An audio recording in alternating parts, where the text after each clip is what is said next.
Hello बच्चों, कैसे हैं आप? क्या हाल चाल आपके? वर्कबुक 2025 के प्रैक्टिस क्वेश्चन में आज हम लोग इंडेक्स 110 एंड 103 को कवर करेंगे। 110 का जो कंप्लीट सिलेबस है उसका पिछली क्लास में मैंने चैनल पे रिवीजन करा दिया है। 103 भी हम लोग रिवाइज कर चुके हैं और वर्कबुक 2025 के 2-3 क्वेश्चन ऑलरेडी पिछले सेशन में हम लोग कंप्लीट कर चुके हैं। आज 110 के जितने भी क्वेश्चंस इंस्टीट्यूट ने वर्कबुक में डाले हैं, जो कि बहुत इंपॉर्टेंट है, एग्जाम में अच्छे क्वेश्चंस इस पर आएंगे और अगर अच्छा क्वेश्चन बनाएंगे तो वर्कबुक से वो टारगेट करेंगे। इसलिए कोई भी बच्चा वर्कबुक को छोड़ के एग्जाम देना ना जाए, यही आप सबसे रिक्वेस्ट करता हूँ। तो आइए इस सीरीज में हम इसको अच्छी तरीके से कवर करने की कोशिश करते हैं। पहला क्वेश्चन स्टार्ट करते हैं हम लोग। यहाँ पे ये नोट्स मैंने वीडियो के डिस्क्रिप्शन में अपलोड कर दिया है, उसको डाउनलोड कर लीजिए। और इंस्टीट्यूट ने जो सॉल्यूशन दिया है, कई जगह उन्होंने उल्टे सीधे तरीके से दिए, तो मैंने सजा के यहाँ पे दिया है। आपको मज़ा आएगा, आप सारी बातों को ठीक से आप यहाँ पे मेरे साथ समझेंगे भी। कहता है पहला क्वेश्चन में 1 अप्रैल 2023 को XYZ, जिसको ये क्वेश्चन कभी कभी XYZ के नाम से भी पुकार सकता है, acquired 60% of the shares of ABC limited. कोई कंपनी ABC लिमिटेड है, यानी कि एक्वायरी कंपनी, उसके हमने 60% शेयर्स को एक्वायर किया है। मैं ना अब बिल्कुल लास्ट टाइम पढ़ना चाहता हूँ, क्योंकि आपको मैं बताना चाहता हूँ कि क्वेश्चन एक्चुअली हम सॉल्व कैसे करते हैं। आप पढ़ लेना बीच में, मैं खुद आपके साथ पढ़ूंगा। कहता है कि based on the above information determine the fair value of ABC identifiable net assets at the acquisition date. जिस दिन आपने ABC कंपनी में 60% स्टेक एक्वायर किया, उस दिन ABC कंपनी का नेट एसेट्स कितना होगा, कितने नेट एसेट्स आप उनका मानोगे for the purpose of consolidation, वो आपको आइडेंटिफाई करना है। मेरे बच्चे ध्यान रखना, इंस्टीट्यूट का पिछले बार का एग्जामिनर रिव्यू अगर सुनेंगे तो इंस्टीट्यूट ने आपको आगाह किया है कि आप ना उल्टे सीधे आंसर को मत डालो। आप जितना जो पूछूंगा आप कोशिश कीजिए वही आप हमें आंसर के रूप में बताइए, हटके हमें आलतू फालतू चीज़ें नहीं बतानी है। तो क्वेश्चन क्या पूछ रहा है वो बहुत इंपॉर्टेंट है। हमारा पूरा का पूरा जो आंसर होगा, हमारी जो वर्किंग होगी, उसी के आसपास आपका सेंटर्ड होना चाहिए। आइडेंटिफिएबल नेट एसेट्स का मतलब होता है कि एक्वायरी कंपनी को जब हम अपने साथ एक्वायर करते हैं तो 103 के मुताबिक उनके जिन एसेट्स, जिन लायबिलिटी को हम अपने साथ मिलाते हैं, उनको हम क्या बोलते हैं? Identifiable net assets. क्लियर आपको? Yes sir. तो कहता है क्वेश्चन के अंदर में कि आपने उस दिन पे at the acquisition date ABC had share capital of 25,000 and retain earning 2,10,000। मैंने समय बचाने के लिए मैंने क्या किया, ये डायग्राम आपके साथ बनाया है और वो सारी बातें मैं यहाँ पे लिखे भी चल रहा हूँ। मैं एक चीज़ आपसे रिक्वेस्ट करूँगा, ये डायग्राम बनाने की प्रैक्टिस आप ना चाहो तो मेरे साथ क्लास के बीच में करते रहिए, क्योंकि ये डायग्राम बनाने से आपकी पूरी क्लियरिटी दिमाग में आपकी आती है, आप जानते हैं इस बात को। फिर कहता है कि ABC property plant equipment include land with a carrying amount of 20,000 and fair value कहता है कि 60,000। तो मेरे बच्चे on the date of acquisition जो लैंड आपके पास 20,000 का दिख रहा था, उसकी फेयर वैल्यू कितनी बता रहा है? 60,000। यानी कि एक प्रॉफिट ऑन रिवोल्यूशन दिख रहा है आपको यहाँ पे, वो कितने का? 40,000 का। वो भी मैंने यहाँ पे लिख दिया, बस हमने लिख दिया। बाद में क्या इसका यूज होगा हम देखेंगे। आगे बढ़िए। कहता है क्वेश्चन के अंदर में आपका further more ABC also has intangible assets that include goodwill। Acquiree company के बैलेंस शीट में एक गुडविल दिख रहा है। कहता है कि ये गुडविल कहाँ से आया जी? कहता है कि विच resulted from the purchase of proprietorship business. ABC यानी कि जो एक्वायरी कंपनी बच्चे, उन्होंने किसी प्रोप्राइटरशिप बिजनेस को परचेज किया था कभी, तो उनके ब्रांड उनके गुडविल के लिए उन्होंने क्या किया? 40,000 का पेमेंट किया है और वो 40,000 उनके बैलेंस शीट में दिख रहा है। ध्यान रखना, जब हम बैलेंस शीट कंसोलिडेट करते हैं ना, तो एक्वायरी कंपनी में ऐसा गुडविल जो for purchase of business of other company वहाँ पे क्रिएट हुआ है, वो आपके बैलेंस शीट में इकट्ठा नहीं होता। क्यों इकट्ठा नहीं होता? क्योंकि that is not the identifiable assets. Identifiable assets का मतलब होता है कि जिन एसेट्स को हम आसानी से अलग अलग करके उसकी एक अलग वैल्यू पे हम उसको बेच सकते हैं। गुडविल को अलग से बेचना नामुमकिन है। इसलिए आपका होगा कि जब हम आपका यहाँ पे नेट एसेट्स निकालेंगे एक्वायरी कंपनी का CFS के अंदर में, तो एक्वायरी कंपनी के बैलेंस शीट में ऐसी गुडविल को हम अपने साथ कंसोलिडेट नहीं करते, वो नेट एसेट्स का पार्ट नहीं मानते। ठीक है। फिर कहता है, वो मैंने लिख दिया फिर भी आपका, कि गुडविल की वैल्यू यहाँ पे कितना है 40,000, अभी लिखे जा रहा हूँ जो बोल रहा है। एबीसी सॉरी यहाँ पे फर्दर मोर, इसके साथ साथ ABC possess an internally generated brand, उनके पास एक ब्रांड है which is not recognise in the books of accounts. ABC यानी कि एक्वायरी की कंपनी के बैलेंस शीट में नहीं दिख रहा है, लेकिन आज उसकी फेयर वैल्यू कितना है जी 1,20,000। तो हमने लिख दिया कि ब्रांड आज हमारा कितने का है 120 का, उनके बैलेंस शीट में नहीं है बट उसकी वैल्यू हमें दिख रही है, ठीक है। फिर कहता है, आगे पढ़िए आप यहाँ पे, कहता है कि ABC disclosure contingent liability in the financial statement.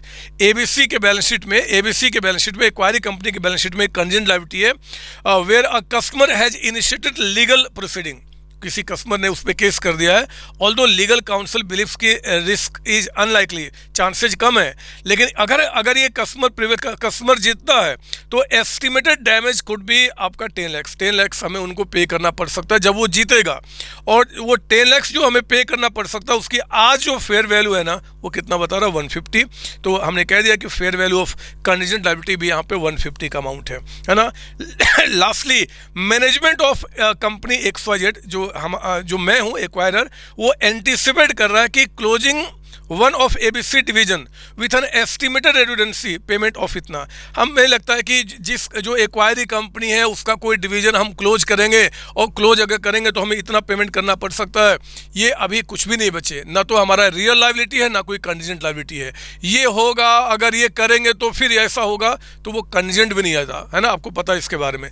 तो ये लाइन तो पूरा का पूरा यूजलेस है, मैं इसके बारे में ज़्यादा क्या बताऊँ आपको। अब कहता है कि जरा बताओ क्या करेंगे, सुनेंगे। उसने क्या पूछा है, नेट एसेट्स। नेट एसेट्स को जानने के लिए मैं आपको बता दूं कि ऑन डेट ऑफ एक्विजिशन यानी कि 1 2023 को हमें क्या करना होता है जी, जो हमारा एक्वायरी है यानी कि एबीसी, उसका बैलेंस शीट देखना होता है।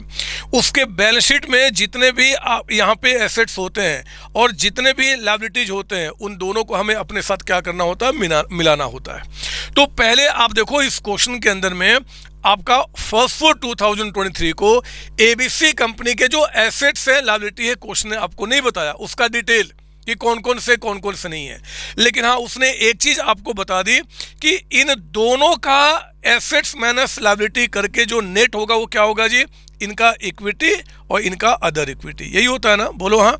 बैलेंस शीट में एसेट्स लायबिलिटी और आपका इक्विटी का होता है, तो उन्होंने एसेट्स लायबिलिटी नहीं बताया, लेकिन इस दिन पे इक्विटी कितना है और अदर इक्विटी कितना वो आपको बता रहे हैं। तो एक तो पहले क्या करना, हमें ये ले लेना है, यानी कि बैलेंस शीट में जो उनका नेट एसेट्स है वो उसकी वैल्यू कितना हो गया 2,35,000। बोलो हाँ ये सर।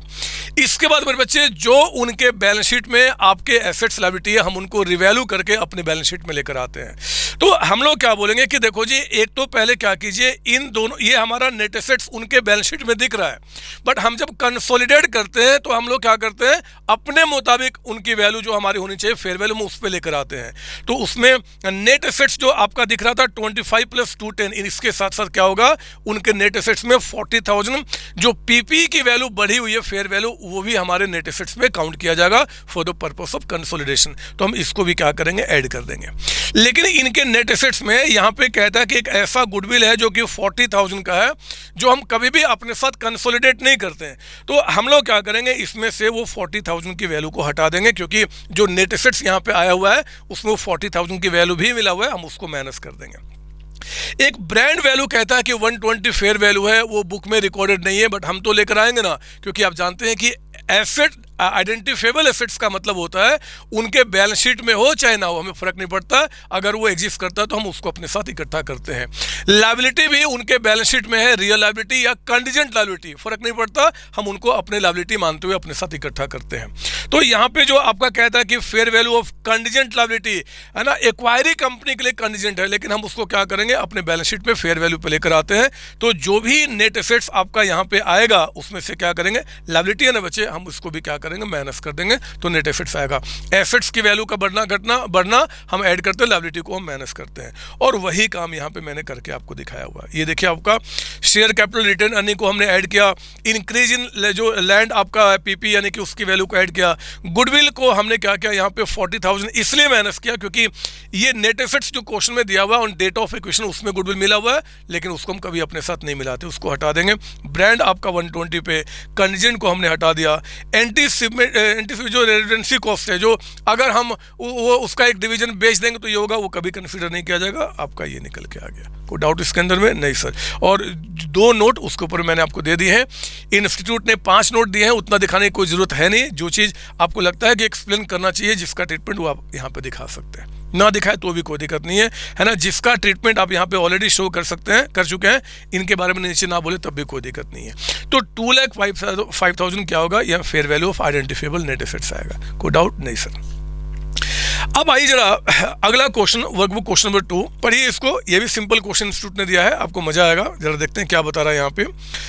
1 अप्रैल 2023 को X limited acquired 60% of equity in A limited. Total purchase consideration paid by X limited for acquiring is as follow. इतने सारे पेमेंट आपके हुए हैं। कहता है कि determine the fair value of consideration transferred to acquiree to acquire control over A limited. मतलब आपको पीसी बताना है। अब आप पीसी पे तो इतने मास्टर हो चुके हो जी, पीसी में जो भी कुछ पेमेंट किया जा रहा है वो लेंगे। कोई डेफर्ड पेमेंट है, हम उसकी आज की वैल्यू लेंगे। कुछ और भी कंटीजेंट कंसिडरेशन है, ये होगा तो हम इतना आपको देंगे, हम उसकी भी फेयर वैल्यू आज लेंगे। ये तो सब आप जानते हैं। फटाफट सुनिए इसका आंसर क्या होगा। कहता है कि कैश पेमेंट पीसी का पार्ट बनेगा। डेफर्ड पेमेंट 3 लाख है, लेकिन पेबल आफ्टर 1 ईयर है, 1 साल के बाद। तो इस 3 लाख की आज की वैल्यू, कहता है कि जिसकी भी वैल्यू निकालनी होगी 10% के हिसाब से आप उसको डिस्काउंट कर लीजिए। तो 100 divide by 110 to the power 1 into 3 lakh rupees आज की वैल्यू निकल के आ जाएगी। 1500 आप इक्विटी शेयर्स दे रहे हैं, each having a nominal value of इतना, फेयर वैल्यू इतना। तो 15,000 इंटू 4, ये भी हमारा क्या होगा? कंसिडरेशन का पार्ट बन जाएगा। कंटीजेंट कंसिडरेशन ध्यान से 2 लाख पेबल आफ्टर 1 ईयर। ये 2 लाख हमें पे करना है 1 साल के बाद, बट ये कंटीजेंट है, कुछ कंडीशन होंगे। कहता है अगर A limited achieve profit before tax exceeding 25 lakh rupees. Probability of achieving this target 50% है। आपके चांसेज है कि ये टारगेट 50% से अचीव हो जाएगा। And fair value of contingent consideration is determined using the present value of expected. हमेशा पीवी निकालते, कोई बड़ी बात नहीं है। तो पता मैं क्या करूंगा, जो हमें लगता है कि पे करना होगा, यानी कि 2 लाख, ये कब पे करना होगा जी? आज से 1 साल के बाद। उसकी आज की वैल्यू निकालिए, और आज की वैल्यू निकालने के बाद जो प्रोबेबिलिटी है कि पेमेंट कितना करना पड़ सकता है, वो चांसेज क्या है जी? सिर्फ 50% का है। तो 50% से यानी कि प्रोबेबिलिटी से मल्टीप्लाई करके उसका आज का पीवी निकालिए, तो ये भी हमारा हो जाएगा। ठीक है। X limited is required to replace share based payment scheme previously granted by A limited to its employ at the acquisition date. कहता है कि employ had rendered the required service उन्होंने रेंडर कर दिया है, बस हमें शेयर्स देना है। तो शेयर्स जिसको भी पेमेंट करना होता है वो क्या मालिक बनने वाले हैं, और मालिक को जो भी कुछ पेमेंट करना होगा वो कंसिडरेशन का पार्ट बनेगा। तो फेयर वैल्यू जो कहता है ओरिजिनल अवार्ड का, जो एम्प्लॉय को हमें देना होगा, वो 450 है। ओरिजिनल का ही वैल्यू हम क्या करते हैं? कंसिडरेशन के अंदर में ऐड करते हैं। आपने क्लास में भी पढ़ा हुआ है। और आपने क्या किया, जो पिछला इंडेक्स 103 का रिवीजन कराया था, उसमें इसके ऊपर बेस्ड जो क्वेश्चन कराया था उसमें भी मैंने बताया हुआ है, तो दोबारा समझाने कोई मतलब नहीं बनता। ये 450 ही आपका पीसी का पार्ट बनेगा। और ये जो 6 लाख रुपीज का अमाउंट दिख रहा है बच्चे, जो आज लगता है कि फ्यूचर में इसकी वैल्यू इतना हो जाएगा, तो वो तो आगे जितना वैल्यू बढ़ेगा हम आगे उसको एक्सपेंस कर देंगे। लेकिन आज जो है ना, आज ऑन डेट ऑफ एक्विजिशन हम 450 को आपका कंसिडरेशन का पार्ट मानेंगे। जो भी इक्विटी है या जो फ्यूचर में इक्विटी में कन्वर्ट होने वाले हैं, उनको जो भी कुछ पे किया जाता है, दैट बिकम्स द आपका कंसिडरेशन। ठीक है। लीगल फी हम कभी भी आपका कंसिडरेशन या पीसी का पार्ट नहीं मानते हैं। तो इस तरीके से यहाँ पे सॉल्यूशन मैंने आपको दे दिया है। आपको इंस्टीट्यूट ने उल्टे सीधे तरीके से सॉल्यूशन दिया है, मैंने उसको बड़ा अच्छी तरीके से शॉर्ट करके मैंने आपको दिखा दिया है। एग्जाम में ये बहुत इंपॉर्टेंट है करना, ये तो करना ही होगा। नीचे में एक ये जो लीगल फीस जिसका ट्रीटमेंट आपने यहाँ पे नहीं किया, उसके बारे में नोट में बता दीजिए। ये चीज़ें आप बताएं चाहे नहीं बताएं, कोई दिक्कत नहीं है। ठीक है ना। मैं आपको बताया भी जा रहा हूँ कि एग्जाम में कितना आपको लिखना चाहिए। कोई डाउट इसके अंदर में? नहीं सर। हाँ, थर्ड क्वेश्चन इंस्टीट्यूट ने एक अच्छा क्वेश्चन यहाँ पर रखा हुआ है, एक बार इसको देख लीजिए। और मैं आपको बता दूं, ये क्वेश्चन आप लिख लो इंपॉर्टेंट के रूप में। मुझे पता नहीं क्यों इस बार इंट्यूशन हो रहा है कि ये क्वेश्चन आपके एग्जाम में बन सकता है। आप मेरा पिछले बार का अगर रिवीजन क्लास देखोगे ना, पिछले बार जो मैंने किया था इंडेक्स 110 का, तो मैंने कहा था कि मुझे इंट्यूशन हो रहा है कि आपका चेन होल्डिंग पे क्वेश्चन आ जाएगा। और आप देखेंगे, अगर आपको विश्वास नहीं कि सर ऐसा कैसे हो सकता है, तो एक बार आप देखो कि रिवीजन लेक्चर्स मेरा एग्जाम से 20-25 दिन पहले आया था, वो देखिए और देखो एग्जैक्टली वही जो रिवीजन क्लास में क्वेश्चन करा रहा हूँ, सेम क्वेश्चन चेन होल्डिंग का एग्जाम में आपको दिख गया था पिछला अटेम्प्ट में। तो शायद हो सकता है कि आपके लिए भी ये दिख जाए, तो आपको मजा आ जाए। 7 मार्क से कम में ये क्वेश्चन नहीं आएगा। सुनिए, 1 अप्रैल 2024 को lucky group acquired 80% of happy for 6 lakh. ठीक है, 80% हमने क्या किया, एक्वायर किया, 6 लाख रुपए का हमने पे किया है कंसिडरेशन। फेयर वैल्यू कहता है कि हैप्पी का आइडेंटिफिएबल एसेट्स का आपका ऑन डेट ऑफ एक्विजिशन कितना था, 720। मैंने कोशिश किया ना सारी बातें यहाँ लिख दूँ ताकि टाइम आपका वेस्ट ना हो। 80% हमने एक्वायर किया 6 लाख के लिए, है ना बच्चे, 6 लाख रुपीज़। थोड़ा यहाँ पे कर दूँ, बच्चे गुस्सा करते हैं, सर दिखता नहीं है। 1/4/24 आपका डेट ऑफ एक्विजिशन है। आज कहता है कि fair value of net assets कितना है, 7,20,000। ठीक है, 720 आज का आपका यहाँ बता रहा है। 31 मार्च 25 यानी कि साल एंड होने के बाद, एक साल के बाद, carrying amount of happy net assets कहता है कि 690 एक्सक्लूडिंग गुडविल है। ध्यान दीजिए, यहाँ पे आपका नेट एसेट्स कितना है, 720। कहता है कि जो 31 मार्च 25 है, 31 मार्च 25 को जो fair value of net assets बता रहा है एक्वायरी कंपनी का 690 है, बट वो एक्सक्लूडिंग गुडविल है, उसमें गुडविल नहीं मिला हुआ है। इसका क्या घाटा फायदा हम देखेंगे बाद में। आगे पढ़िए। Happy qualify a cash generating unit. Happy क्या है, एक सीजीयू के रूप में काम कर रहा है। ठीक है ना। Recoverable amount of happy net assets कहता है कि 7 लाख है। हैप्पी का जो नेट एसेट्स है ना बच्चे, नेट एसेट्स जो टोटल आपका है उसका रिकवरेबल कितना है, 7 लाख। आपको पता है सीजीयू का यूज क्या होता है, इंपेयरमेंट को चेक करने के टाइम पे पढ़ चुके हैं हम, रिवीजन भी कर चुके हैं। तो खैर थोड़ा सा आइए ना आगे पढ़ते हैं। Determine the effect of impairment review. देखो इंपेयरमेंट पे आ गया ऑन 31 मार्च 25। कहता है कि यहाँ पे इंपेयरमेंट चेक कीजिए in the following cases. Case क्या है जी, NCI at the acquisition was measured at the fair value, पहला केस। तो आपका यहाँ पे कहता है कि एनसीआई जो फेयर वैल्यू मेथड से आपने वैल्यू किया है, फेयर वैल्यू मेथड से वो 220 का अमाउंट आपका है। अभी सेकंड क्या है, छोड़ दो इसको आप, ठीक है ना। सुनिए, इंपेयरमेंट को चेक करने के लिए मेरे बच्चे पहले क्या करना होगा, मैं यहीं पे बात कर रहा हूं जहां पे इंपेयरमेंट हमें चेक करना है। हमें देखना है कि एक्वायरी कंपनी का नेट एसेट्स आज टोटल कितने का है, और एक्वायरी कंपनी का नेट एसेट्स यहाँ पे जानने के लिए जिसका रिकवरेबल अमाउंट 7 लाख बता रहा है, हमें क्या करना होगा जी, उनकी गुडविल की वैल्यू यहाँ पे जाननी होगी। हमें टोटल एसेट्स जानना होगा ना, कि फेयर वैल्यू ऑफ टोटल जो आइडेंटिफिएबल एसेट्स है उस दिन पे टोटल एसेट्स मतलब टोटल नेट एसेट्स की बात की जा रही है, वो आपका इतना है और रिकवरेबल अमाउंट इतना है। तो ये जानने के लिए आपको यहाँ पे गुडविल जानना पड़ेगा। और आप जानते हैं कि हर एक साल के एंड में जो आपका CFS में गुडविल आता है वो कौन सा आता है, ऑन डेट ऑफ एक्विजिशन वाला। तो डेट ऑफ एक्विजिशन पे आपका गुडविल कितना था, हमें उस वैल्यू को पहले जानना पड़ेगा। वही वैल्यू अगर इसमें कोई बीच में आपको, अभी तो एक साल ही गुजरा है, इंपेयरमेंट तो आज ही चेक हो रहा है, वही गुडविल क्या होगा जी, यहाँ पे रख के फिर हम इंपेयरमेंट को चेक करते हैं। ठीक है ना।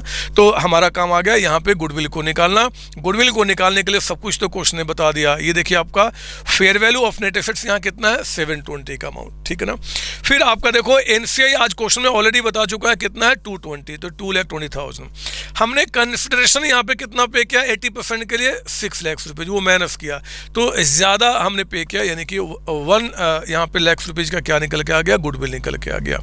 यही 1 लाख मेरे बच्चे जो गुडविल आपने यहाँ पे डिटरमाइन किया है, वही गुडविल क्या होगा आपका यहाँ पे निकल के आएगा, है ना, क्योंकि पहले साल का ही एंड है। तो फेयर वैल्यू ऑफ टोटल जो नेट एसेट्स आपका निकल के आया वो कितना हो गया, 790। कितना हो गया, 790। सुनो, आप इतने अब स्ट्रॉन्ग हो चुके हो, आपका माइंड अपने आप काम करना शुरू कर देगा। 790 जो यहाँ पे आपका आइडेंटिफिएबल एसेट्स था, है ना, उसका आज का रिकवरेबल अमाउंट क्वेश्चन कितना बता रहा, 7 लाख। तो इंपेयरमेंट कितने का हुआ है, 90,000 का हुआ है। इंपेयरमेंट कितने का हुआ है, 90,000 का। और शायद आपको याद होगा कि सीजीयू में जब भी आप यहाँ पे इंपेयरमेंट 90,000 का जब आप एडजस्ट करते हो तो 90 पहले कहाँ से एडजस्ट होगा, आपका गुडविल से एडजस्ट होता है। मैंने बता दिया आगे के लिए, उन्होंने बस सिर्फ बोला इंपेयरमेंट चेक करने के लिए, बट गुडविल की वैल्यू क्या होगा जी, जो 1 लाख रुपीज दिख रहा है अब वो 90 से कम हो जाएगा CFS के अंदर में, तो वो 10,000 पे दिखना शुरू करेंगे। और जो भी हमने यहाँ पे जितने पे वैल्यू किया था उससे अगर हम कुछ भी कम करते हैं, जैसे 90 से कम कर रहे हैं, तो पोस्ट एक्विजिशन प्रॉफिट पे हम उसका एडजस्टमेंट करेंगे। यहाँ पे इन सब बातों का कोई यूज नहीं है, लेकिन अगर CFS बनाने का क्वेश्चन आ जाता तो हम ये काम करते हैं। और पता है पिछला अटेम्प्ट में जो CFS का क्वेश्चन आया था वो गुडविल के इंपेयरमेंट के ऊपर बेस्ड आया था, वो भी क्वेश्चन मैंने आपको क्लास में रखा है। यही कॉन्सेप्ट मैं फुल फ्लेज क्वेश्चन में भी आपको दिखाऊंगा, रेगुलर क्लास में भी आप लोगों ने सबने पढ़ा होगा और यहाँ भी मैं आपको दिखाऊंगा। खैर मजा आप इंजॉय करो कि अगर वर्कबुक से क्वेश्चन आ गए ना तो अब तो मजे की बात है। बस ये काम आप अभी से करना शुरू कर दो। जब भी बड़े क्वेश्चन एग्जाम में आते हैं, चाहे 103 हो, चाहे 110 हो, चाहे गुडविल का वैल्यूएशन हो, शेयर का हो, आपको क्या करना होगा, जब आप डायग्राम बनाते हो ना बच्चे, चीज़ों को आराम से लिखते हो ना, अपने आप माइंड काम करना शुरू कर देता है और फिर क्वेश्चन सॉल्व होने शुरू हो जाएंगे। ठीक है ना। तो ये देखिए हम लोगों ने क्या किया, वही 100 ये करके 7,90,000 रिकवरेबल, ये तो 90 का आपका इम्पेयरमेंट हो गया। आपका आंसर यहीं तक आएगा कि 90 का इम्पेयरमेंट हो चुका है। मैंने आगे के लिए बता दिया कि इम्पेयरमेंट ये एडजस्ट कहाँ से होगा, क्योंकि सीजीयू है कलेक्टिव आपका, तो हम पहले गुडविल से माइनस करते हैं। गुडविल से माइनस करने के बाद कुछ बचता है तो फिर हम बाकी इफेक्ट्स में प्रोपोर्शनेटली उसको एडजस्ट करते हैं, है ना। इम्पेयरमेंट में मैंने आपको बताया था। तो खैर ये हमारा काम पूरा हो गया, हमें यहीं तक काम करना है। ठीक है। नाउ इस क्वेश्चन के दो पार्ट हैं। एनसीआई को मेजर किया जाएगा फेयर वैल्यू पे, वो तो हमारा हो गया। दूसरे में एनसीआई को मेजर किया गया था आपका at is share of fair value of identifiable assets, यानी कि ये proportionate to net assets method हो गया। एनसीआई का मेजरमेंट आपका यहाँ पे दूसरे में क्या बता रहा है, प्रोपोर्शनेट टू नेट एसेट्स। और आपको याद होगा मैंने रिवीजन के टाइम पे भी आपको बताया था, रेगुलर क्लास में भी पढ़ा होगा कि जब भी एनसीआई को मेजर करते हैं हम गुडविल ये फेयर वैल्यू मेथड से ना, तो हम इसको फुल गुडविल मेथड कहते हैं, फुल गुडविल। और यहाँ पे इसको हम क्या बोलते हैं जी, पार्शियल गुडविल मेथड होता है। पार्शियल गुडविल मेथड आपका होता है जब proportionate to net assets method से वैल्यू करते हैं। तो एक बार चेक करते हैं फिर आपका बी पॉइंट के लिए हमें फिर एनसीआई ये आपका हम 720 नहीं मानेंगे, हमें एनसीआई जानना होगा जी कितना होगा। तो एनसीआई मेरे बच्चे यहाँ पे कितना होगा जी, 720, जो इनका identifiable net assets on date of acquisition, उसमें कितना 80% तो हमारा है, तो बाहर वालों का कितना है 20%, वो आपका 1,44,000 निकल के आएगा। ये हमारा कितना आ गया, सॉरी ये आ गया हमारा 1,44,000। और जब ये 144 होगा तो फिर हमारा गुडविल कितना आएगा, हमें वो देखना होगा। और फिर इसके तो मैंने इसके लिए ना यहाँ पे आपको प्यारे तरीके से दिखा दिया है। ये देखिए आपका अगर ये प्रोपोर्शनेट टू नेट एसेट्स यानी कि जिसको हम पार्शियल गुडविल मेथड कहते हैं, तो आपको क्या करना होगा, कुछ इस तरीके से।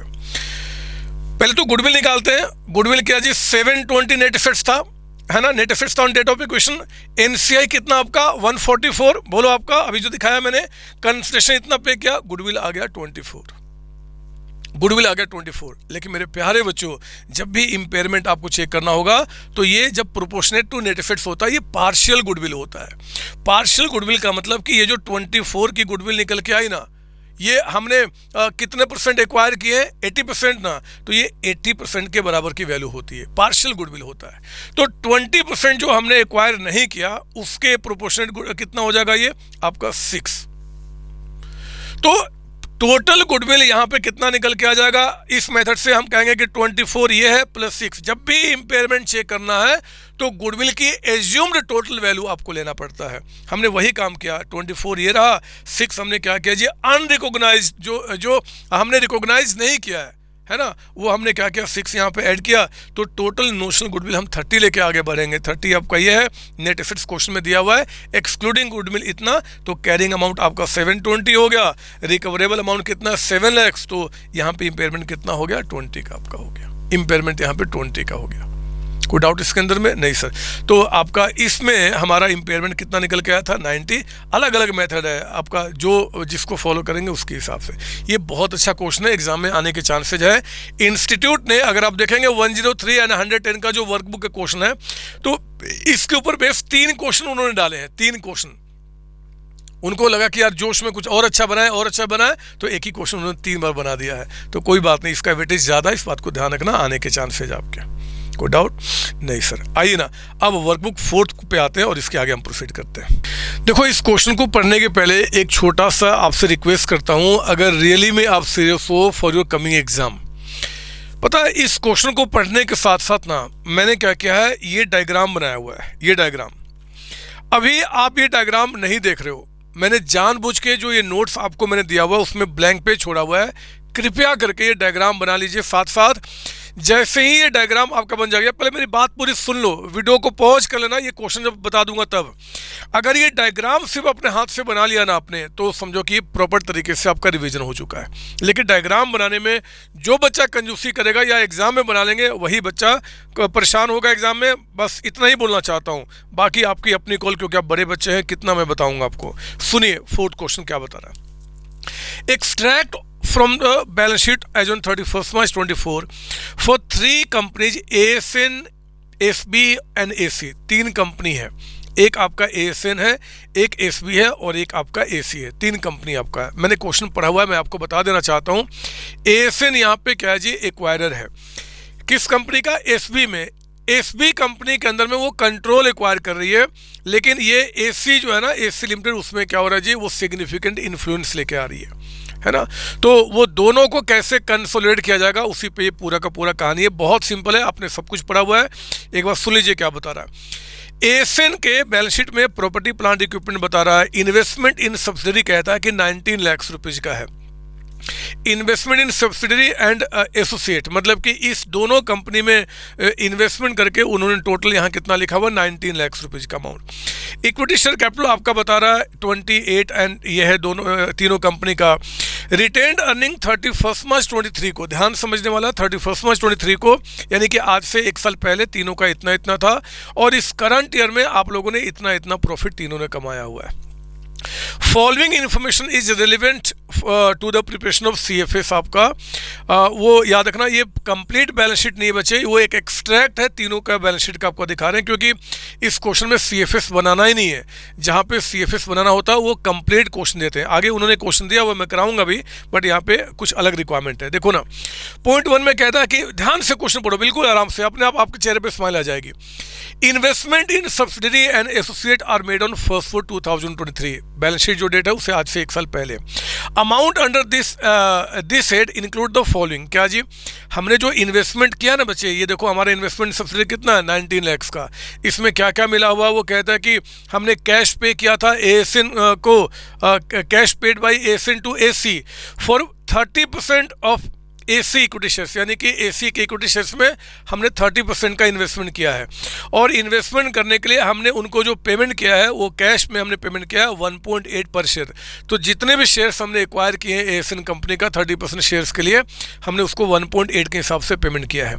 एंड कैश कंसिडरेशन कहता है कि paid by ASN to SB for the shares acquired in SB 2 rupees per share. आपका अभी आंसर मत सोचो, 2 रुपीज़ पर SB शेयर एक्वायर्ड, ठीक है।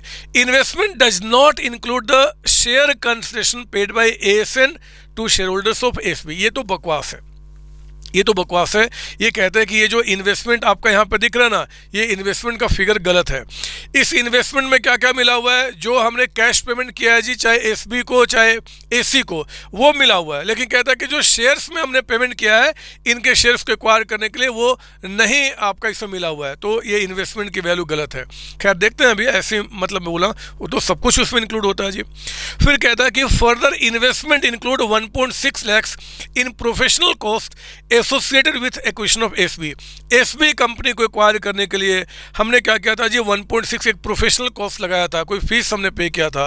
वो कभी भी आपका जो इन्वेस्टमेंट होता है बच्चे एक्वायरी कंपनी का, उसका पार्ट नहीं होता। इन्वेस्टमेंट में सिर्फ क्या होता है, कंसिडरेशन पार्ट होता है, जो हमने इक्विटी वालों को पे किया। ये सब हम लोग क्या करते हैं, प्रॉफिट लॉस में एक्सपेंस कर देते हैं, है ना, जिस साल हमने पे किया। तो इनका ये तो मुझे समझ में आ गया कि ये जो इन्वेस्टमेंट की वैल्यू रिलायबल वैल्यू नहीं है, वो गलत आपका है। एनीवे आगे बढ़ते हैं हम लोग। ऐसे क्वेश्चन में पहले आगे बढ़िए, अपने आप सब कुछ क्लियर हो जाएगा। ASN acquired 6 lakh equity shares of SB company के 6 लाख इक्विटी शेयर्स को हमने एक्वायर किया है। कैसे जी, by exchanging 1 share of ASN for every 2 shares in SB में 2 शेयर है तो मैं 1 शेयर दे रहा हूँ, और ऐसे 6 लाख शेयर से एक्वायर किया है। SB में टोटल शेयर्स हैं कितना, SB में टोटल शेयर्स 8 लाख है, 1 रुपये वाले। तो 8 लाख में 6 लाख हमने एक्वायर किया, यानी कि हमारा होल्डिंग कितना हो गया, 75। NCI हो जाएंगे 25%, ठीक है। कहता है कि further at the acquisition rate, market price कहता है कि ASN के शेयर का 6 था, और मार्केट प्राइस कहता है कि SB के शेयर का 4 रुपीज़। याद रखना, ये मार्केट प्राइस जो ASN का है वो तो हमें चाहिए कंसिडरेशन को रिकॉर्ड करने के लिए, PC, लेकिन market price SB acquiree company का जब बताता है तो हमें ध्यान देना होता है। अगर NCI फेयर वैल्यू से निकालना होता है तो पहले हम क्या करते हैं, इसी के वैल्यू से निकालते हैं, जितना शेयर्स NCI के पास है इंटू आपका 4। अगर ये नहीं वैल्यू दिया होता तो हम फिर क्या करते हैं, यूनिटरी मेथड से, यानी कि इतना हमने पे किया इतने परसेंट के लिए, तो इतना परसेंट की वैल्यू कितना वो हम निकालते हैं, ठीक है। आगे बढ़ना, point number 3। At the time of acquisition SB had an internally generated brand name. हर एक क्वेश्चन रैंडम डाल देता बदमाश। Which was not recognise in the separate financial statement, SB में कि बैलेंस शीट में नहीं दिख रहा है, लेकिन एएसएन ने एस्टिमेट किया कि उसकी आज फेयर वैल्यू कितनी है, 8 लाख, तो आपको पता है। और ये कहता है with an indefinite useful life. Indefinite होने का मतलब कि इस पर डेप्रिसिएशन की बात ही नहीं करनी, अदरवाइज पोस्ट एक्विजिशन प्रॉफिट पे जितने लाइफ इसका होता है हम उसमें एडिशनल इस पे डेप्रिसिएशन चार्ज करते हैं, लेकिन इनडिफरेंट है तो डेप्रिसिएशन चार्ज नहीं किया जाएगा। लेकिन हाँ, इस एसेट को हम अपने सीएफएस में मिलाएंगे। आपने अपने बुक में रिकॉर्ड नहीं किया, आपकी मर्जी, बट हमने कोई अगर आइडेंटिफाई किया एसेट्स की इसकी वैल्यू इतनी है तो हमें उसको मिलाना होता है। फिर कहता है ASN value non controlling interest at fair value, कह दिया कि फेयर वैल्यू से निकालना है, यानी कि इसका यूज होगा at the equation date using SB share price for the purpose, बोल भी दिया उसने कि एसबी का जो शेयर प्राइस उसके बेसिस पे निकालिए। इंपेयरमेंट टेस्ट कहता है कि 31 मार्च 24 को क्या है, reveal that recoverable amount of SB net assets आपका 40 लाख है, ठीक है ना। तो ये एक्चुअली अगर देखा जाए तो अभी जो हमने ऊपर में क्वेश्चन किया था ना बच्चे, ये इसी का थोड़ा सा अपग्रेडेड वर्जन है और कुछ भी नहीं आपका, ठीक है। कहता है क्वेश्चन के अंदर में, आगे पढ़िए, अभी हम तो प्यार से क्वेश्चन पढ़ रहे हैं कि carrying amount of goodwill arising on date of acquisition of SB that will be reported in the CFS. बोलता है कि आपको निकालना है क्या जी, वो गुडविल पता करो एसबी का जो ऑन डेट ऑफ एक्विजिशन आपने कंप्यूट किया होगा, कर लेंगे। फिर कहता है आपका ना फिर से, the carrying amount of goodwill arising on acquisition of SB limited that will be reported in CFS on 31 March 24। तो 31 मार्च 24 यानी कि एक साल के बाद उस गुडविल की वैल्यू कितनी रिकॉग्नाइज की जाएगी। तो मेरे बच्चे अगर कोई इंपेयरमेंट नहीं हुआ होगा तो हम क्या करेंगे, जितना यहाँ पे हमने कैलकुलेट किया होगा गुडविल उतना ही आपका आएगा, इंपेयरमेंट होगा तो उतना माइनस करके हम दिखाते हैं, ठीक है ना। आइए ना देखेंगे अभी इसके बारे में, क्योंकि इंपेयरमेंट के बारे में उसने कहा था तभी आपको हमें चेक करना होगा। फिर कहता है कि इन्वेस्टमेंट इन एससी बता दो सीएफएस में कितना आएगा 31 मार्च 24 को, है ना, जिसमें कि हमने सिग्निफिकेंट इन्फ्लुएंस लिया था। और तीसरा कहता है आपका एसोसिएट जो हमारे थे, और तीसरा value of non current assets that should appear in the CFS as on 31 March. हम सीएफएस में नॉन करंट एसेट्स कितना दिखाएंगे, 3 सवाल वो पूछ रहा है। पता है बच्चों, मैंने इस क्वेश्चन को पढ़कर ये डायग्राम बनाया हुआ है। मैं फिर से आपसे रिक्वेस्ट कर रहा हूँ कि एग्जाम में ना आप क्या करना, ये डायग्राम बनाने की शुरुआत कर देना। ये जैसे ही डायग्राम बनाओगे ना तो ऊपर में अगर दिमाग आपका काम नहीं भी कर रहा, अपने आप काम करना शुरू कर देगा। देखिए उन्होंने जो बातें की थी ना, मैंने उसको यहाँ पे क्या क्या, एक डायग्राम पे दोनों कंपनी का अलग अलग इंफॉर्मेशन यहाँ पे कर दिया, बस और कुछ भी नहीं। सुनिए उन्होंने क्या क्या बोला है। एसबी लिमिटेड में हमने 6 लाख शेयर एक्वायर किया आउट ऑफ 8 लाख, यानी कि 75%, ठीक है ना। आज के टाइम पे कह रहा है कि इक्विटी 8 लाख से, अदर इक्विटी 12 लाख से आपका है एसबी लिमिटेड का। आज एक ब्रांड है 8 लाख का जो उनके बुक में है नहीं, बट हम इसकी वैल्यू मान रहे हैं। एनसीआई यहाँ पे कितना निकल के आएगा, अगर 8 लाख शेयर्स में 6 लाख हमारे पास है तो बाहर वालों के पास कितने हैं 2 लाख, और एक शेयर एसबी लिमिटेड का कितने का बता रहा 4, तो एनसीआई कितना आ गया 8 लाख। ये डायग्राम पे ही सब कुछ हो जाएगा बदमाश, समझो। हमने एएसएन ने इसमें 75% स्टेक एक्वायर करने के लिए हमने कंसिडरेशन कितना पे किया है, तो क्वेश्चन कहता है कि एक तो कैश पे किया है, हमने कितने शेयर एक्वायर किए 6 लाख, वो पॉइंट 1 में कह रहा है कि 2 रुपए के हिसाब से हमने कैश दिया है, यानी कि 12 लाख रुपए।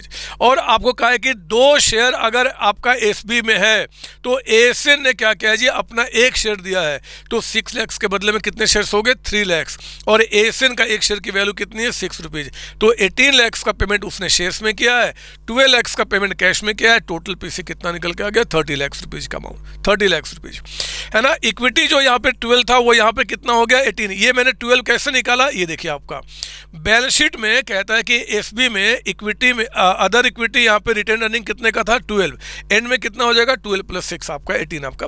बहुत सिंपल बातें हैं, है ना। वो हमने लिखा यहाँ पे। उन्होंने ये भी बताया कि भैया यहाँ पे इंपेयरमेंट को चेक करने के लिए इनका recoverable amount of net assets कितना है का 40 का। सेकेंड डायग्राम में जहाँ पे हम एसी की बातें कर रहे हैं, क्वेश्चन ने कहा है कि हमने 30% उनका एक्वायर किया है। आज उनका इक्विटी इतना है, अदर इक्विटी इतना है, इक्विटी इतना और अदर इक्विटी यहाँ पे 34 हो गया है पिछले साल का और करंट ईयर का मिला के, आप देख सकते हैं। हमने पेमेंट कितना किया है जी, तो 10 लाख आप देख सकते हैं कि 10 लाख शेयर से एससी लिमिटेड के बैलेंस शीट में उसका 30% यानी कि 3 लाख शेयर्स हमने एक्वायर किया, 1.8 पर शेयर के हिसाब से हमने कैश पे किया, तो टोटल पीसी कितना हो गया 5.4 लाख। ये पूरे क्वेश्चन को हम लोगों ने क्या किया, ये 2 डायग्राम पे पहले आप लेकर आ गए। मुझे पता है आप मेरी बात मानोगे, ये डायग्राम जरूर बनाएंगे क्योंकि अब क्वेश्चन सोल्व हो चुका बच्चे। देखो मुझे क्या क्या करना है। वो कह रहे हैं कि बताओ गुडविल यहाँ पे बैलेंस शीट में कितना अपीयर करेगा। तो पहले एक तो हमें क्या करना होगा, यहाँ पे अपने गुडविल की वैल्यू निकालनी पड़ेगी ऑन डेट ऑफ एक्विजिशन। उस गुडविल के वैल्यू को हमें क्या करना होगा, यहाँ पे लाके रिकॉर्ड करना होगा। हमें पता करना होगा नेट एसेट्स आपका जो है fair value of net assets आज यानी कि ऑन डेट ऑफ कंसोलिडेशन कितना है वो निकालना होगा। उसको हम इस 40 से कंपेयर करेंगे। अगर ये वैल्यू कम हो चुका है तो हम इंपेयरमेंट लॉस बुक करेंगे और उस इंपेयरमेंट को हम क्या करेंगे जी, गुडविल से माइनस करेंगे। गुडविल का इंपेयरमेंट चेक कर रहे हैं हम लोग। ये काम करते हैं, बोलो हाँ ये सर। तो इनका काम पूरा हो गया। एसी लिमिटेड आपका क्या करेंगे जी, हमने यहाँ पे निकाल दिया कि हमारा इन्वेस्टमेंट 5.4 का है। वो पूछ रहे हैं सीएफएस में इन्वेस्टमेंट कितना जाएगा, तो 5.4 प्लस जो भी इन्होंने प्रॉफिट कमाया पूरे साल में कितना कमाया, ये देखिए 12, ये 12 से आपका बढ़ रहा है। तो 12 का 30% हम क्या करेंगे, जो आपका एसोसिएट उसके प्रॉफिट में ऐड करेंगे, तो आप उसका 30% निकालना 3.6। तो 5.4 प्लस 3.6 मिला के यहाँ पे क्या होगा, यहाँ के बैलेंस शीट में इन्वेस्टमेंट 9 का दिखेगा। आप सब जानते हैं, मैं बस रिवाइज करा रहा हूँ इन्हीं बातों को। मेरे बच्चे इन्हीं बातों को उन्होंने क्या किया, देखो उन्होंने तो अपने सोल्यूशन में बहुत गंदे तरीके से कहीं भी कुछ भी लिख दिया। मैंने आपके लिए, मैं आपसे बहुत प्यार करता हूँ, मैं चाहता हूँ कि एग्जाम में आप अच्छे तरीके से आंसर करें, तो मैंने सारी बातें यहाँ पे सजा के आपको दे दी। वही बात, ये देखिए पीसी कितना हो गया 30 लाख। आप ऑलरेडी पहले ये कंप्यूट कर चुके हैं अपने डायग्राम पे कि 30 लाख का पीसी निकल के आएगा, है ना। फिर हमने क्या किया जी, फेयर वैल्यू ऑफ एसबी कितना हो जाएगा, है ना, कब ऑन डेट ऑफ एक्विजिशन। तो एक तो हम क्या क्या लेंगे, इनका अगर फेयर वैल्यू देखना है तो एक तो 8 + 12 ये नेट एसेट्स हो गया, इक्वल टू जो उनके बुक में दिख रहा था, प्लस 8 और ऐड किया जाएगा ब्रांड वैल्यू जो उनके बुक में नहीं है बट हमारे मुताबिक है। तो net assets on date of acquisition कितना हो जाएगा, इतना आपका निकल के आ जाएगा। वो हमने यहाँ पे काम किया 28 लाख। इनसे हम ऊपर ही निकाल कर दिखा चुके हैं, 8 लाख रुपीज का अमाउंट हो गया, वो हो गया। अब गुडविल आपको निकालना है, तो जो fair value of net assets था ऑन डेट ऑफ एक्विजिशन 28, उस 28 में हमने इसको हटाया, गुडविल कितना आ गया 10 लाख का निकल के आ गया। गुडविल कितना आ गया 10 lakh on date of acquisition. यानी कि आपके इस डायग्राम पे अब आपकी क्लियरिटी आ गई कि भैया गुडविल की वैल्यू यहाँ पे हमारे पास कितने की है, ये 10 लाख की वैल्यू निकल के आ गई। तो आपको क्या करना होगा, यहाँ पे 10 लिख कर पहले हमें चेक करना होगा टोटल एसेट्स कितना हो गया। तो आप उसको टोटल एसेट्स चेक करेंगे और फिर उसका, तो टोटल एसेट्स में क्या क्या आएगा, एक तो ये आ जाएगा, एक ये आ जाएगा, एक गुडविल आ जाएगा। और जिस एसेट्स को यहाँ पे इन्होंने बुक में नहीं दिखाया था बट हमारे लिए है, हम हर एक बैलेंस शीट में उसको दिखाएंगे ना बच्चे, तो 8 हम क्या करेंगे, इस 8 को भी हम क्या करेंगे यहाँ पे लाके ऐड करेंगे। फिर चेक कीजिए टोटल आपका एसेट्स कितना बनता है, कितना बन गया, यहीं देख लो ना, 16 26 44 हो गया, ये टोटल आपका आ गया 44। वैल्यू कितना हो गया 40, तो 4 से क्या हो गया, इंपेयरमेंट हो गया। इस इंपेयरमेंट को क्या करेंगे कि जो यहाँ पे 10 का आपका दिख रहा है गुडविल, उस 10 में से 4 माइनस होके सीएफएस वाले में गुडविल कितना जाएगा 6 जाएगा, और जो 4 इंपेयर्ड हो गया पोस्ट एक्विजिशन से माइनस कर देंगे। पिछली क्लास में सारा रिविजन कराया था, आपको याद होगा, आप यही काम करना होगा। इन्हीं बातों को यहाँ पे हमने दिखाया है। ये देखिए आप, हमने आपका इंपेयरमेंट चेक किया जी, वही चीज़ आपका यहाँ पे कितना आ गया 44, रिकवरेबल कितना है 40, तो इंपेयरमेंट कितना हो गया 4। वो नीचे हमने बता भी दिया इस 4 का क्या करेंगे, तो गुडविल जो 10 है उसमें से 4 माइनस करेंगे, तो गुडविल अब सीएफएस में कितना आ जाएगा 6। एंड आपका बात समझ में आ गई आपको, ठीक है ना। इसके बाद हम लोग क्या करेंगे, इसके बाद हम क्या करेंगे, और जो इंपेयरमेंट ऑफ गुडविल हुआ कहाँ से माइनस हो जाएगा, एसबी लिमिटेड के पोस्ट एक्विजिशन प्रॉफिट से, पोस्ट एक्विजिशन प्रॉफिट से माइनस हो जाएगा। फिर जो आएगा हम अपने बीच में और एनसीए में डिवाइड कर लेते हैं, है ना। अब आइए इसके बाद वो बता दिया कि 1.6 जो है इन्वेस्टमेंट में लिखा है वो गलत आपका है, वो क्या होगा प्रॉफिट लॉस में दिखाना चाहिए। अब हम लोग क्या करेंगे, इन्वेस्टमेंट हमारा 31 मार्च 24 को कितना जाएगा, तो आप जान चुके हैं ओपनिंग वैल्यू इतना है, पोस्ट एक्विजिशन जो प्रॉफिट आपने कमाया उसमें हमारा शेयर कितना है जी 3.6, तो बैलेंस शीट में कितना दिखाएंगे 9 पे। क्वेश्चन है जो लास्ट में आपसे पूछा है कि बताओ सीएफएस में, जो सीएफएस बनेगा आपका पेरेंट कंपनी का, एक्वायरर कंपनी का, उसमें नॉन करंट एसेट्स में क्या क्या आएगा और कितना कितना। तो नॉन करंट एसेट्स में एक तो पीपी आएगा बच्चे, पीपी कितना आएगा, बहुत ध्यान से, पीपी जब हम रिकॉर्ड करेंगे तो पीपी कितना आएगा, ये देखिए आपको ये भी पता है कि जब हम इसको कंसोलिडेट करेंगे तो ये इनके एसेट्स लायबिलिटी हम इकट्ठा नहीं करते, इनको तो हम बस इन्वेस्टमेंट के रूप में बैलेंस शीट में दिखाते हैं, है ना। तो हम किसको इकट्ठा करेंगे, इनको इकट्ठा करेंगे, इनको इकट्ठा करेंगे, है ना। ये इन्वेस्टमेंट उस सीएफएस में नहीं जाएगा। उसके बाद क्या आएगा, एक तो ये हमने ऐड कर दिया, उसके बाद बताओ नेट एसेट्स में और क्या क्या आएगा, तो एसी कंपनी में जो हमने इन्वेस्टमेंट किया वो आएगा, हमारा गुडविल आएगा, हमारा ब्रांड वैल्यू आएगा, क्योंकि ये पीपी है ना बच्चे, ब्रांड वैल्यू जो आपने रिकॉर्ड नहीं किया है बट हमारे मुताबिक हम उस वैल्यू को बैलेंस शीट में लेकर आते हैं। तो आप ये देखो ना यहाँ पे ये देखिए आपका पीपी लिख दिया आपने, गुडविल 10 - 4 4 से इम्पेयर्ड हो चुका तो 6 पे आएगा, इंटेंजिबल में ब्रांड वैल्यू आपका 8 पे आएगा और इन्वेस्टमेंट इन एसोसिएट आज कितना आएगा 9 पे। काम पूरा हो गया। ये 14 मार्क्स से कम में एग्जाम में मेरे हिसाब से क्वेश्चन नहीं आएगा, अगर आ गया तो आपकी बल्ले बल्ले है, क्योंकि ये बहुत ही सिंपल क्वेश्चन है। एग्जामिनर ऐसा क्वेश्चन दे तो आपको कोई दिक्कत ही नहीं है, ठीक है ना। आइए एक और क्वेश्चन आपका यहाँ पे ऐसा ही दिखेगा बच्चे। अब यहाँ पे आपको कंप्लीट CFS बनाना है ना। पढ़िए मेरे साथ। 5th क्वेश्चन क्या है, the balance sheet of for 3 entities white limited, blue limited and pink limited for their ending on 31 March 24 are presented below. देखो ये 3 बैलेंस शीट आपको दे रहे हैं। मैं आपको बता दूं आगे बढ़ने के पहले, ये जो पिछला क्वेश्चन अभी हमने किया ना, एग्जैक्टली सेम क्वेश्चन है। वहाँ पे उन्होंने CFS का डिटेल नहीं दिया था, यहाँ पे आपको क्या करना, तीनों का मिला के एक CFS बनाना है और वो प्रॉपर एक क्वेश्चन के रूप में दिया हो। बाकी सब कुछ सेम है, पिछले वाले से भी थोड़ा सिंपल ही है। देखो ना, पीपी बता रहा है, इन्वेस्टमेंट कहता है कि इनके बुक में टोटल 125 का है, इसमें कोई डाउट ना हो। कुछ इन्वेस्टमेंट यहाँ रहा होगा, कुछ यहाँ रहा होगा। मैं जानता हूँ, मैंने क्वेश्चन पढ़ा हुआ है। ब्लू लिमिटेड में इन्होंने क्या किया जी, कंट्रोल एक्वायर किया है और इसको इन्होंने अपना एसोसिएट बनाया हुआ है। कहता है कि इन्वेंट्री है, रिसीवेबल है, कैश एंड कैश इक्विवेलेंट है, equity share capital, retained earning का ध्यान दीजिए, ये ओपनिंग बैलेंस है, यानी कि जो पिछले साल से बैलेंस आ रहा है। प्रॉफिट जो तीनों ने करंट ईयर में कमाया और अदर कंपोनेंट यानी कि जो रिजर्व रहे होंगे वो ड्यूरिंग द ईयर क्रिएट हुए हैं, मतलब ओपनिंग में नहीं थे। इनका 10, इनका 5, इनका कुछ नहीं है। लायबिलिटी फिर बता रहा है। इसके बाद मेरे बच्चे यहाँ पे क्वेश्चन आपका है, मैं क्वेश्चन पढ़ूंगा, लेकिन मैं अगेन रिक्वेस्ट करूंगा कि आप में से हर एक बच्चा ये क्वेश्चन को सॉल्व कर जाने के बाद ही सही, लेकिन ये डायग्राम जरूर बनाना, क्योंकि इसको बनाने से ना 95% दिमाग में क्वेश्चंस क्लियर हो जाते हैं। आपने एक एक पॉइंट, एक एक कॉन्सेप्ट क्लास में किया हुआ है, चाहे जहां से भी पढ़ाई किया हुआ है, बस उसको रिकॉल करना है कि आखिर हमें उसको सजाना कैसे कैसे है, ठीक है ना। तो आइए जरा पढ़िए मेरे साथ, देखो कैसे हम क्वेश्चन का ऑपरेशन करेंगे। 1 अप्रैल 23 को कहता है white limited acquired 45,000 shares in blue limited for 1 lakh rupees. पहले तो आपने डेट ऑफ एक्विजिशन हमारा 1 अप्रैल हो गया, यानी कि साल का स्टार्टिंग। 45,000 शेयर्स हमने एक्वायर किया है, ब्लू के कितने शेयर्स में, 75,000। तो हमारा जो परसेंटेज ऑफ होल्डिंग हो गया वो हो गया 60%, NCI हो जाएंगे 40%। ब्लू का यानी कि जिस कंपनी में हमने कंट्रोल एक्वायर किया उसका नेट एसेट्स का फेयर वैल्यू कहता है कि 120 है, यानी कि ऑन डेट ऑफ एक्विजिशन में बच्चे फेयर वैल्यू कहता है कि आपका नेट एसेट्स का कितना यहाँ पे 120 है ना। Fair value of net assets आपका 120 यहाँ पे बता रहा है। अब देखो इन्होंने एक मज़ेदार आपके लिए खेल खेला है, आपके चेहरे पे स्माइल जरूर आना चाहिए। फेयर वैल्यू ऑफ NCI उन्होंने बता दिया 55 है, तो हमने क्या किया, ये NCI का फेयर वैल्यू जो बता दिया हमें तो निकालना ही नहीं है, बता दिया 55 है। कहता अब आगे पढ़ना मजे की बात। The excess of fair value of blue net assets over carrying amount on the acquisition date pertains to property plant equipment। ये कहना चाहते हैं कि डेट ऑफ एक्विजिशन पे यहाँ पे जो इनकी फेयर वैल्यू थी ना नेट एसेट्स की, उनके कैरिंग अमाउंट से ज्यादा थी, एक्सेस थी, और जो ज्यादा अमाउंट था वो क्या था जी, प्रॉफिट ऑन आपका रिवोल्यूशन ऑफ पीपी।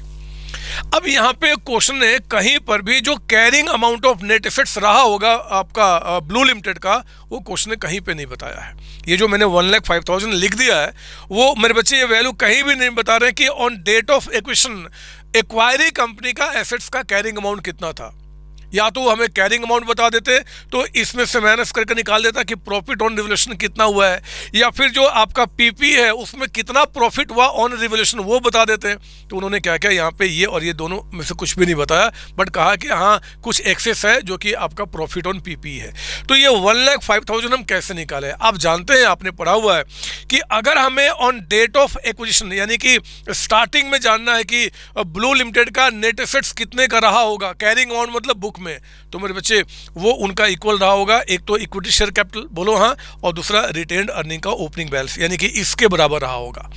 क्योंकि आप जानते हैं कि on date of acquisition equity है, अदर इक्विटी है, लायबिलिटी है और एसेट्स है। एसेट्स माइनस लायबिलिटी क्या होगा, इक्विटी प्लस अदर इक्विटी की वैल्यू। अभी भी आज भी रिवीजन कराते हुए बताया आपका। तो यानी कि ये कंफर्म्ड है कि उनका कैरिंग अमाउंट जो रहा होगा बच्चे नेट एसेट्स का ऑन डेट ऑफ एक्विजिशन वो कितना रहा होगा 1,05,000। बस यहीं से आपने क्या क्या सब कुछ निकाला, ये 1,05,000। तो प्रॉफिट ऑन वैल्यूएशन आपका 15 हो गया। आप जानते हैं कि अगर यहाँ पे प्रॉफिट ऑन वैल्यूएशन 15 हुआ है तो हम हर एक साल क्या करेंगे, जब आपका बैलेंस शीट यहाँ पे आएगा तो जितना अगर ये एसेट्स एग्जिस्ट करता है तो ये 15 हर एक साल के एंड में हम यहाँ पे ऐड करेंगे।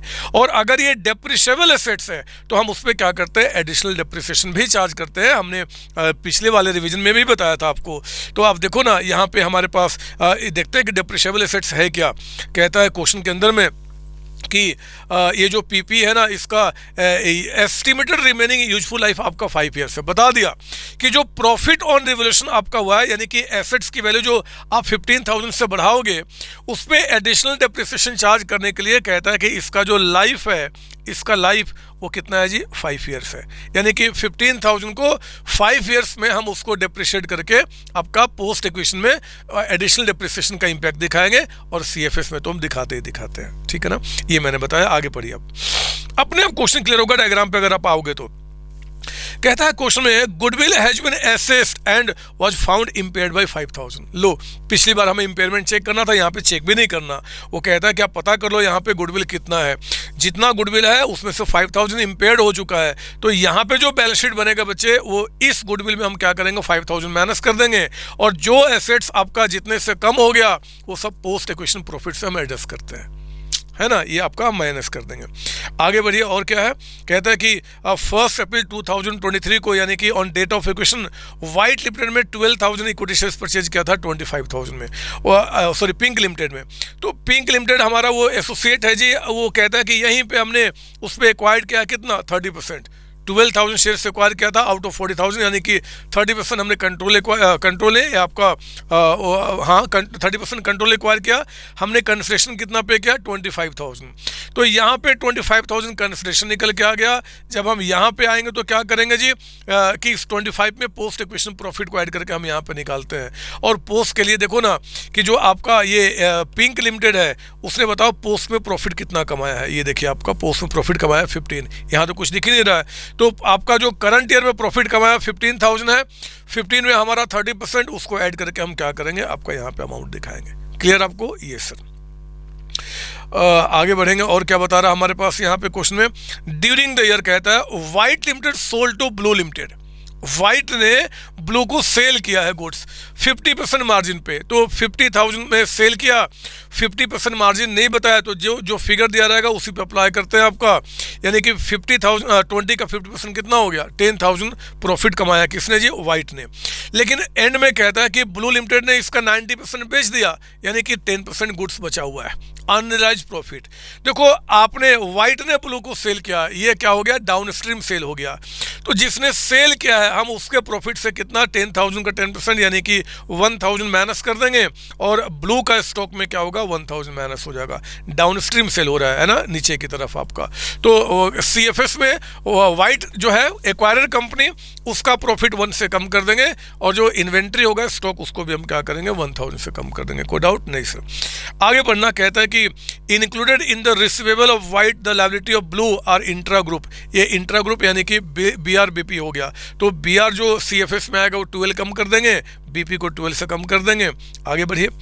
ऑन 4 अप्रैल 2024 व्हाइट, ध्यान देना किस कंपनी का बोल रहा है, व्हाइट लिमिटेड जो एक्वायरर कंपनी है उसने एक नोटिस रिसीव किया of a claim for damages from the employ. कहता है as a result of workplace accident that occurred on 20 फरवरी।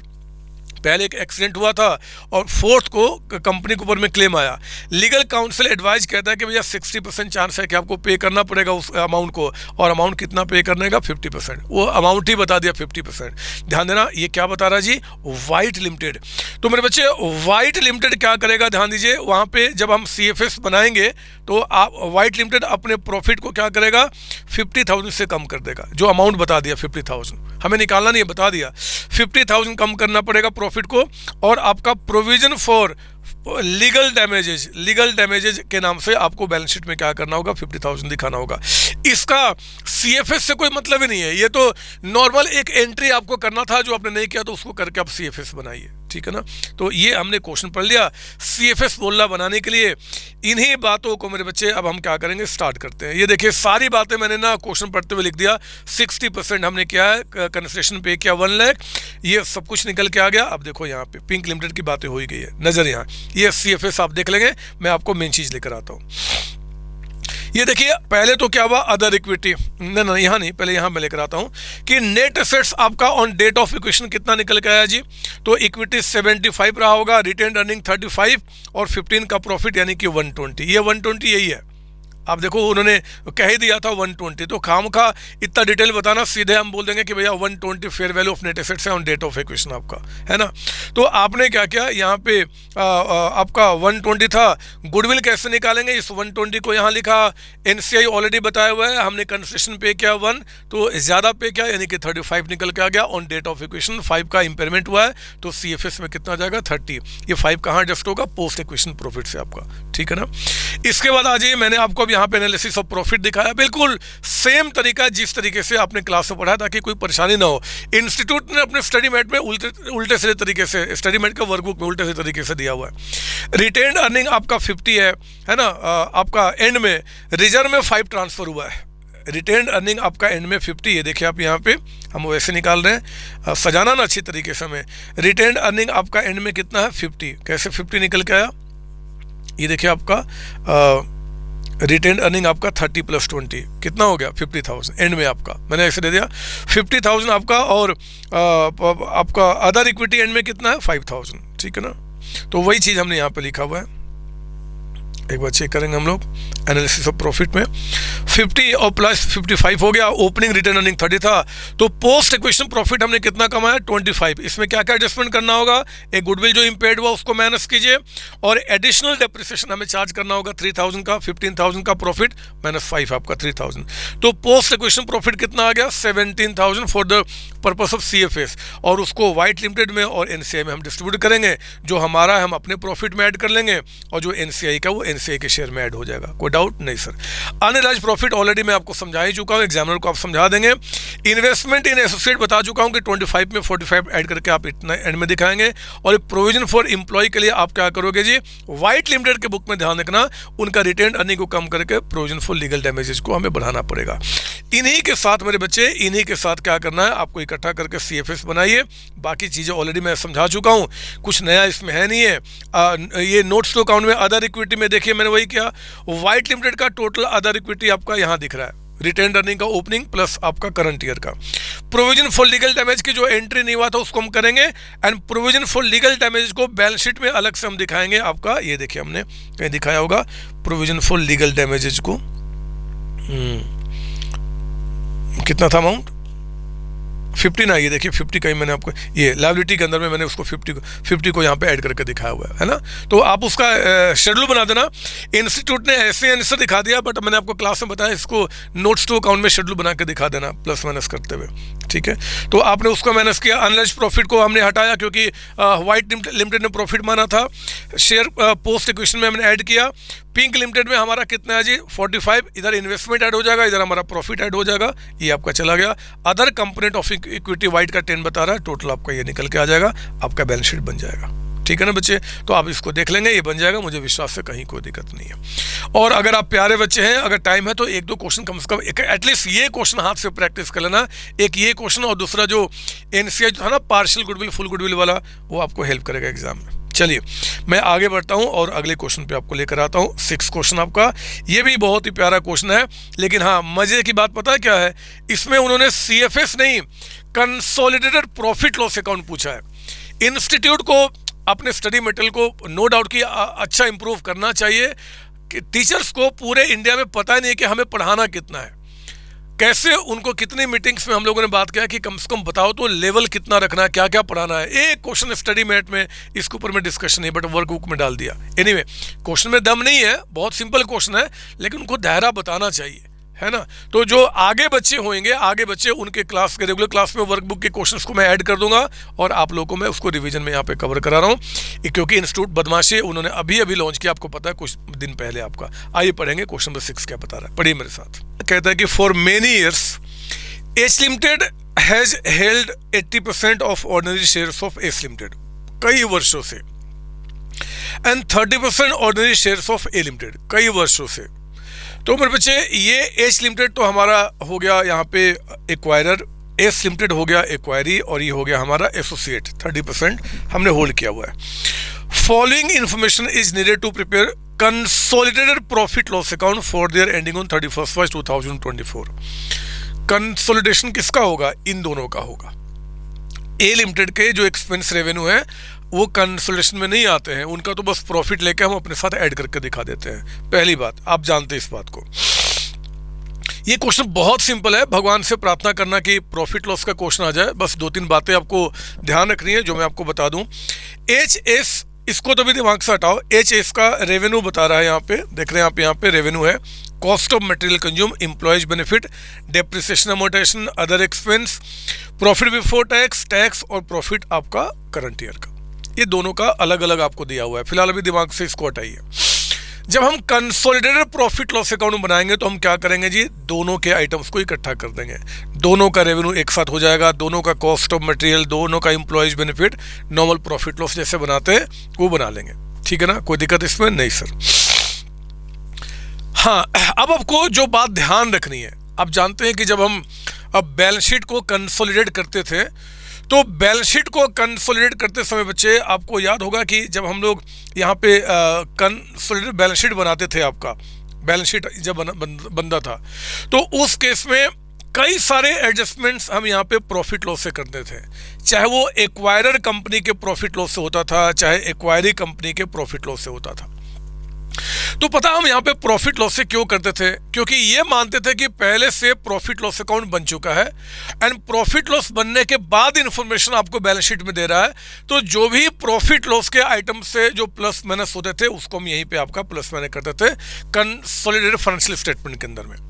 लेकिन अब मजा क्या है कि अगर हमें प्रॉफिट लॉस अकाउंट कंसोलिडेट करके बनाना है तो जो भी आप उनके बैलेंस शीट के अंदर में प्रॉफिट लॉस में आप यहाँ पे प्लस माइनस करते थे ना, उनको वहां ना करके ये जो कंसोलिडेट किया हुआ प्रॉफिट लॉस अकाउंट अभी आपको बनाना है उसी में हम उसका इम्पैक्ट दिखा देंगे। कैसे मैं आपको दिखाऊंगा, आपके चेहरे पे खूब सारी स्माइल आने वाली है, क्योंकि सर ये तो भगवान करे कि क्वेश्चन एग्जाम में दे दे, क्योंकि इतना सिंपल आएगा फिर तो मजा आ जाएगा।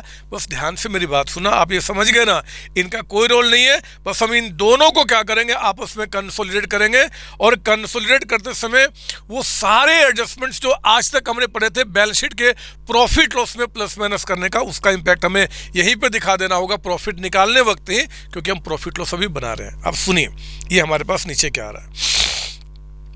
कहता है कोई अदर कॉम्प्रिहेंसिव इनकम नहीं है, ठीक है। At the acquisition date fair value of S plant machinery which had remaining life of 10 years exceeded its book value by 15,000।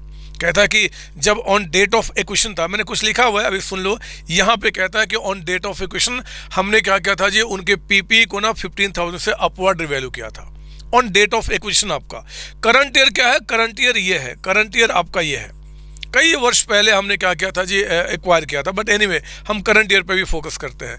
तो जो भी आपने डेट ऑफ एक्विजिशन पे 15,000 से आपने अपवर्ड वैल्यू किया था मेरे बच्चे, उस पर हम करंट ईयर में क्या करेंगे, हमें एडिशनल डेप्रिसिएशन तो चार्ज करना होगा ना, है ना, क्योंकि जो 15,000 है उसको 15 से डिवाइड करके और जो 1500 आएगा वो एडिशनल डेप्रिसिएशन आपको चार्ज करना होगा। ये एडिशनल डेप्रिसिएशन प्रॉफिट लॉस में जाता है ना, ये तो हम प्रॉफिट लॉस में क्या करेंगे, चार्ज कर देंगे। तो जो हम CFS consolidated profit loss account बनाएंगे तो दोनों का जो डेप्रिसिएशन है वो ले लेना, प्लस एक्स्ट्रा जो और आपको चार्ज करना है उसको चार्ज करके हम प्रॉफिट लॉस में निकाल देंगे। थोड़ा सा स्माइल करो ना बदमाश, क्योंकि ये तो बकवास क्वेश्चन है, तो मजा आ जाएगा अगर ऐसा क्वेश्चन आ जाए तो। और उन्होंने 2-3 क्वेश्चन डाला है वर्कबुक के अंदर में, तो आने के चांसेस बहुत ज्यादा है, मजा आ जाएगा आपको। आगे बढ़िए। ड्यूरिंग द ईयर कहता है कि A sold goods to H 20,000 का, पहले यहां पे आ जाइए, एस ने एच को बेचा है तो एस ने क्या किया होगा जी, उसको सेल दिखाया होगा, और एच ने क्या किया होगा, उसको परचेज दिखाया होगा। कॉमन ट्रांजैक्शन है, जैसे कॉमन डेब्ट आप बैलेंस शीट में कैंसिल करते थे ना, तो प्रॉफिट लॉस में भी जब हम कंसोलिडेटेड प्रॉफिट लॉस बनाते हैं तो 20,000 जिसने सेल किया उसका सेल में से हटा देंगे, जिसने परचेज किया उसके परचेज में से हटा देंगे। एक तो काम आपको यहाँ पे करना पड़ेगा। दूसरी बात कहता है कि सेल किया गया है एट ए मार्जिन ऑफ 25%, कहता है कि by the end of year H limited sold 60% of the goods, 60% बेच दिया, यानी कि 40% बचा हुआ है। 40% अगर बचा हुआ है तो वो आपका अनरियलाइज प्रॉफिट, ये देखिए उस 40% को मैं यहाँ पे लेकर आया। किसने बेचा है जी? एस ने बेचा है। किसको बेचा है? एच ने बेचा है। तो जिसने बेचा है उसको हम प्रॉफिट से क्या करेंगे? माइनस कर देंगे, और एच का क्या होगा? स्टॉक में से माइनस हो जाएगा। यही काम करते हैं यस। लेकिन इसका हम प्रॉफिट लॉस अकाउंट अभी तो हम बना ही रहे ना, तो हम बैलेंस शीट में प्रॉफिट लॉस में माइनस करने का क्यों वेट करेंगे? तो आप जरा देखो, जो गुड्स होता है वो एस के कहाँ मिला होगा? कॉस्ट ऑफ गुड्स कंज्यूम्ड में, कॉस्ट ऑफ मटेरियल कंज्यूम्ड में। मतलब कि जो एच के पास यहाँ पे स्टॉक है, ये गुड्स आपका जब एस से हम यहाँ पे एच में लेकर आएंगे तो एस का जो प्रॉफिट लॉस से माइनस करना ना बच्चे, वो अभी प्रॉफिट लॉस अकाउंट हमें बनाना है। तो गुड्स की बातें एस के पास कहाँ रखी गई होंगी? Cost of material consumed, cost of material consumed. Goods की जो बातें हैं इसने कहाँ लिखा होगा? मटेरियल के अंदर में। तो अभी क्योंकि हम प्रॉफिट लॉस बना रहे हैं, बैलेंस शीट में प्रॉफिट लॉस में जाके क्यों माइनस करेंगे? हम यहीं पे माइनस कर देंगे। तो इसका आपका ये 2000, कैसे जी? 20,000 का 25% आपका प्रॉफिट मार्जिन हो गया, है ना, और उसका 40% अभी हमारे स्टॉक में है। तो आपको क्या करना होगा? 2000 का अमाउंट इसके प्रॉफिट से माइनस करने के बजाय, गुड्स की बातें इसके पास कहाँ पे है? कॉस्ट ऑफ मटेरियल कंज्यूम्ड में। तो हम वहाँ से क्या करेंगे? माइनस कर देंगे। बस इतना काम करना होगा। मतलब जो हम बैलेंस शीट में प्रॉफिट लॉस में करते थे, वो बैलेंस शीट में प्रॉफिट लॉस में करने के बजाय उसके पहले जो अभी कंसोलिडेट का हम प्रॉफिट लॉस बना रहे हैं, वहीं पे उसके इम्पैक्ट को दिखा देंगे। कोई डाउट इसके अंदर में? नहीं सर, प्रॉफिट लॉस में सोचना, बैलेंस शीट के बारे में भी हम नहीं सोच रहे हैं, ठीक है ना। आगे आइए, अब आगे देखिए यहाँ पे और क्या निकल के आ रहा है। कहता है क्वेश्चन में, group accounting policy is to measure non controlling interest using the proportionate share of net assets. ये बहुत इंपॉर्टेंट बात है कि जो एनसीआई हम लोगों ने निकाला था ना, वो प्रोपोर्शनेट टू नेट एसेट्स निकाला था, मतलब पार्शियल गुडविल मेथड से। तो प्रोपोर्शनेट टू नेट एसेट्स मतलब पार्शियल गुडविल मेथड। आपका पार्शियल गुडविल मेथड का मतलब क्या होता है कि वो गुडविल जो हमारा है, कंप्लीट गुडविल नहीं, फेयर वैल्यू से जो गुडविल निकल के आता है ना बच्चे, मतलब जब हम वहाँ पे निकालते हैं तो वो क्या होता है कि वो हमारी गुडविल भी होती है और एनसीआई वालों की भी होती है। लेकिन प्रोपोर्शनेट टू नेट एसेट्स, इसको हम पार्शियल गुडविल इसलिए कहते हैं क्योंकि जो गुडविल की वैल्यू हमारे बैलेंस शीट में आती है सीएफएस में, वो सिर्फ हमारी होती है, वो एनसीआई वालों को कंसिडर नहीं करते। खैर मैं आता हूँ, पता नहीं ऐसे ही बता दिया। कहता है क्वेश्चन के अंदर में, goodwill impairment loss for the current year आपका 1200 है। ये देखिए आपका कि कहता है कि जो गुडविल में इंपेयरमेंट हुआ है वो 1200 रुपीज़ आपका हुआ है ना, which should be charge to other revenue. Obvious बात है, अगर करंट ईयर में गुडविल का इंपेयरमेंट हुआ है तो इंपेयरमेंट का गुडविल हम क्या करते हैं? पोस्ट एक्विजिशन प्रॉफिट से माइनस करते हैं। अब यहाँ पे प्रॉफिट लॉस तो हम बना ही रहे हैं ना, तो हम क्या करेंगे? प्रॉफिट लॉस बनाते समय ही हम उसको खर्च के रूप में माइनस कर देंगे, और वो कह भी रहा है कि अदर एक्सपेंस में दिखा देना, इसको ना बोले तो भी हम अदर एक्सपेंस में ही दिखाते हैं, ठीक है। आगे बढ़िए। कहता है कि 31 मार्च 24 को इन्वेस्टमेंट इन ए, अब ये एसोसिएट की बात कर रहा है कि जो एसोसिएट में हमने इन्वेस्टमेंट किया, हमने मतलब किसने किया है? एच ने। तो एच की बात कर रहे हैं, एच के बारे में सुनना कि एच ने जो ए में इन्वेस्टमेंट किया बच्चे, वो आपका 2500 से इम्पेयर्ड हो चुका है। अगर ये 2500 से इन्वेस्टमेंट इम्पेयर्ड हो चुका है तो एच लिमिटेड क्या करेगा? एच लिमिटेड जब अपना प्रॉफिट लॉस बनाता है तो एक तो इन्वेस्टमेंट की वैल्यू जो है उसकी कम कर देगा, उतने लॉस को अपने प्रॉफिट लॉस में दिखा देगा, है ना बच्चे। तो क्योंकि लॉस ये एच का है, तो जब हम कंसोलिडेट करेंगे अपने बैलेंस शीट को, प्रॉफिट लॉस अकाउंट को, तो एच का लॉस क्या होगा? 2500, वो भी अदर एक्सपेंस में ऐड होके आपका यहाँ पे आ जाएगा, अदर एक्सपेंस के अंदर में, है ना, अदर एक्सपेंस के अंदर में। इसके अंदर में हम क्या करेंगे? उसको दिखा देंगे। लेकिन ध्यान देना, एग्जामिनर यहाँ पे गेम खेला आपके साथ। कहता है कि ये जो ए के इन्वेस्टमेंट जो 25 से इम्पेयर्ड हुआ है ना, of which there is no loss in the current year, current year में ये लॉस नहीं हुआ है। यानी कि ये जो इम्पेयरमेंट 25% बता रहा है, वो 25 कहता है कि करंट ईयर में नहीं है, यानी कि वो लॉस 25 का इसके बीच में नहीं हुआ बच्चे।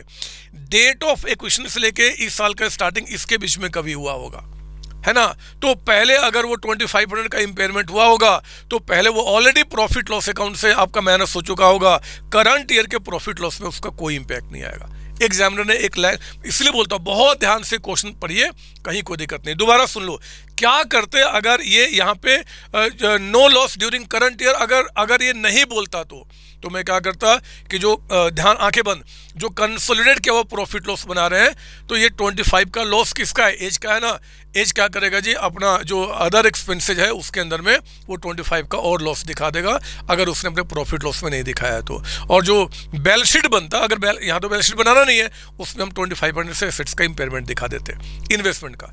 लेकिन क्योंकि उसने कह दिया कि लॉस ये करंट ईयर में हुआ ही नहीं है, तो इसका मतलब इसका जो इंपैक्ट होगा वो प्रॉफिट लॉस में आएगा ही नहीं। हम करंट ईयर की बातें यहाँ रिकॉर्ड करते हैं, ठीक है ना। तो ये भी बात हो गई।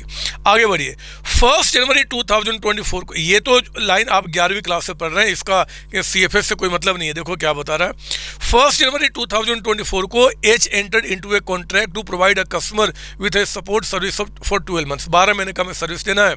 उसने पूरे 45,000 इसके लिए फॉर्म ने एच ने रिसीव किया और पूरे अमाउंट को इस बार का रेवेन्यू मान लिया। गलत है। हम प्रोपोर्शनेट मेथड से पढ़ा ना आपका इंडेक्स 115 कि 45,000 रुपये में जितना सर्विस करंट ईयर में दिया वो करंट ईयर का रेवेन्यू मानेंगे, और बाकी हम आगे हम बाकी को एडवांस इनकम दिखाते हैं। इस बदमाश ने पूरे 45 को इनकम मान लिया है। तो हम लोग क्या करेंगे, एज का जो आपका रेवेन्यू है उसमें से 33,750 जो 9 मंथ्स का प्रोपोर्शनेटली रेवेन्यू जो अगले साल माना जाएगा, हम क्या करेंगे जी, उनके रेवेन्यू यानी कि सेल्स में से माइनस कर देंगे। बस बिलीव कीजिए, जो बच्चा इस बात को समझ गया, दोबारा सुनिए, एज का और एस का दोनों का हम आपका बैलेंस शीट क्या करेंगे, प्रॉफिट लॉस क्या करेंगे, इकट्ठा कर देंगे जितने आइटम्स उसमें हैं। उसके बाद एक एडिशनल डेप्रिसिएशन आपको दिखा देना होगा डेप्रिसिएशन के साथ। फिर जो इन्होंने आपस में सेल परचेज किया है, दोनों के सेल परचेज से कैंसिल कर लीजिए। ये जो आपका यहाँ पे सेल हुआ है, एस ने एज को जो बेचा है बच्चे, इसमें एस का प्रॉफिट हमें क्या करना है, 2000 से कम करना है। प्रॉफिट लॉस अभी बना ही रहे हैं, तो गुड्स की बातें एस ने कहाँ लिखी होंगी, अपने कॉस्ट ऑफ गुड्स सोल्ड में। तो उसमें से हम क्या करेंगे, कॉस्ट ऑफ मटेरियल में से 2000 माइनस कर देंगे आपका। इंपेयरमेंट ऑफ गुडविल आपका हुआ है 1200 रुपये, हम क्या करेंगे, अदर एक्सपेंस में उसको दिखा देंगे। इंपेयरमेंट ये नहीं दिखाया जाए क्योंकि करंट ईयर में हुआ ही नहीं है। और इतना अमाउंट क्या होगा, एज का रेवेन्यू से माइनस करके वो बैलेंस शीट में चला जाएगा अनएक्सपायर्ड के रूप में। इसके सिवाय कुछ भी नहीं है, बस मैं आपको यहाँ दिखा देना चाहता हूँ। ये देखिए, रेवेन्यू में हमने क्या किया, आपका इन दोनों का रेवेन्यू ऐड किया, 20 जो कॉमन उसको माइनस किया, अनएक्सपायर्ड को माइनस किया, इतना रेवेन्यू निकल के आ गया। क्लियर आपको। कॉस्ट ऑफ मटेरियल कंज्यूम में दोनों के कॉस्ट ऑफ मटेरियल कंज्यूम को ऐड किया हमने, 20,000 हमने माइनस किया क्योंकि उनका सेल तो हमारा परचेज हमने यहाँ पे माइनस किया, और वो 2,000 जो आपका आप नहीं था वो अनराइज्ड प्रॉफिट वाला जो मैंने दिखाया था कि आप यहाँ पे हटाएंगे, ये कहाँ चला गया, ये देखिए, ये 2000 उसको हमने क्या किया, यहाँ पे हटा दिया आपका, तो वो भी हमारे पास निकल के आ गया। इम्प्लॉयज बेनिफिट दोनों का हमने इकट्ठा कर दिया, डेप्रिसिएशन दोनों का प्लस एडिशनल हमने यहाँ पे दिखा दिया, अदर एक्सपेंस दोनों का हमने ले लिया, जो इम्पेयरमेंट गुडविल का हुआ है वो हमने माइनस कर दिया, हमारा टोटल एक्सपेंस निकल के आ गया। टोटल एक्सपेंस टोटल रेवेन्यू से माइनस किया, प्रॉफिट फ्रॉम ऑपरेशन निकल के आ गया। अब ये जो प्रॉफिट फ्रॉम ऑपरेशन आपने निकाला है दोनों का, आपका याद रखना, ये प्रॉफिट बिफोर टैक्स है। ये क्या है जी, आपका बिफोर टैक्स, ये आपका बिफोर टैक्स, अभी टैक्स खर्चे हमने माइनस नहीं किए, एक्सपेंस माइनस रेवेन्यू। अब इसमें क्या कीजिए, एसोसिएट का जो प्रॉफिट है ना उसका शेयर इसमें ऐड कीजिए। एसोसिएट का तो कितना, एसोसिएट ने आपका प्रॉफिट कितना कमाया है, ये देखिए, उसने कितना कमाया है, 28,000। तो ये जो 28,000 है बच्चे, उस 28,000 का हम क्या करेंगे, 28,000 का 30% हमारा है ना, वो हमने अपने प्रॉफिट में क्या क्या इसको ऐड कर दिया। इम्पेयरमेंट कुछ हुआ नहीं है ना, या तो ये बता रहे हैं कि अगर वो इम्पेयरमेंट जो आपका हुआ है, ये अगर ये करंट ईयर में हुआ रहता, ये 2500, तो कहते हैं कि इस 25 को आप ना यहाँ से माइनस करते, इस प्रॉफिट में से माइनस करते।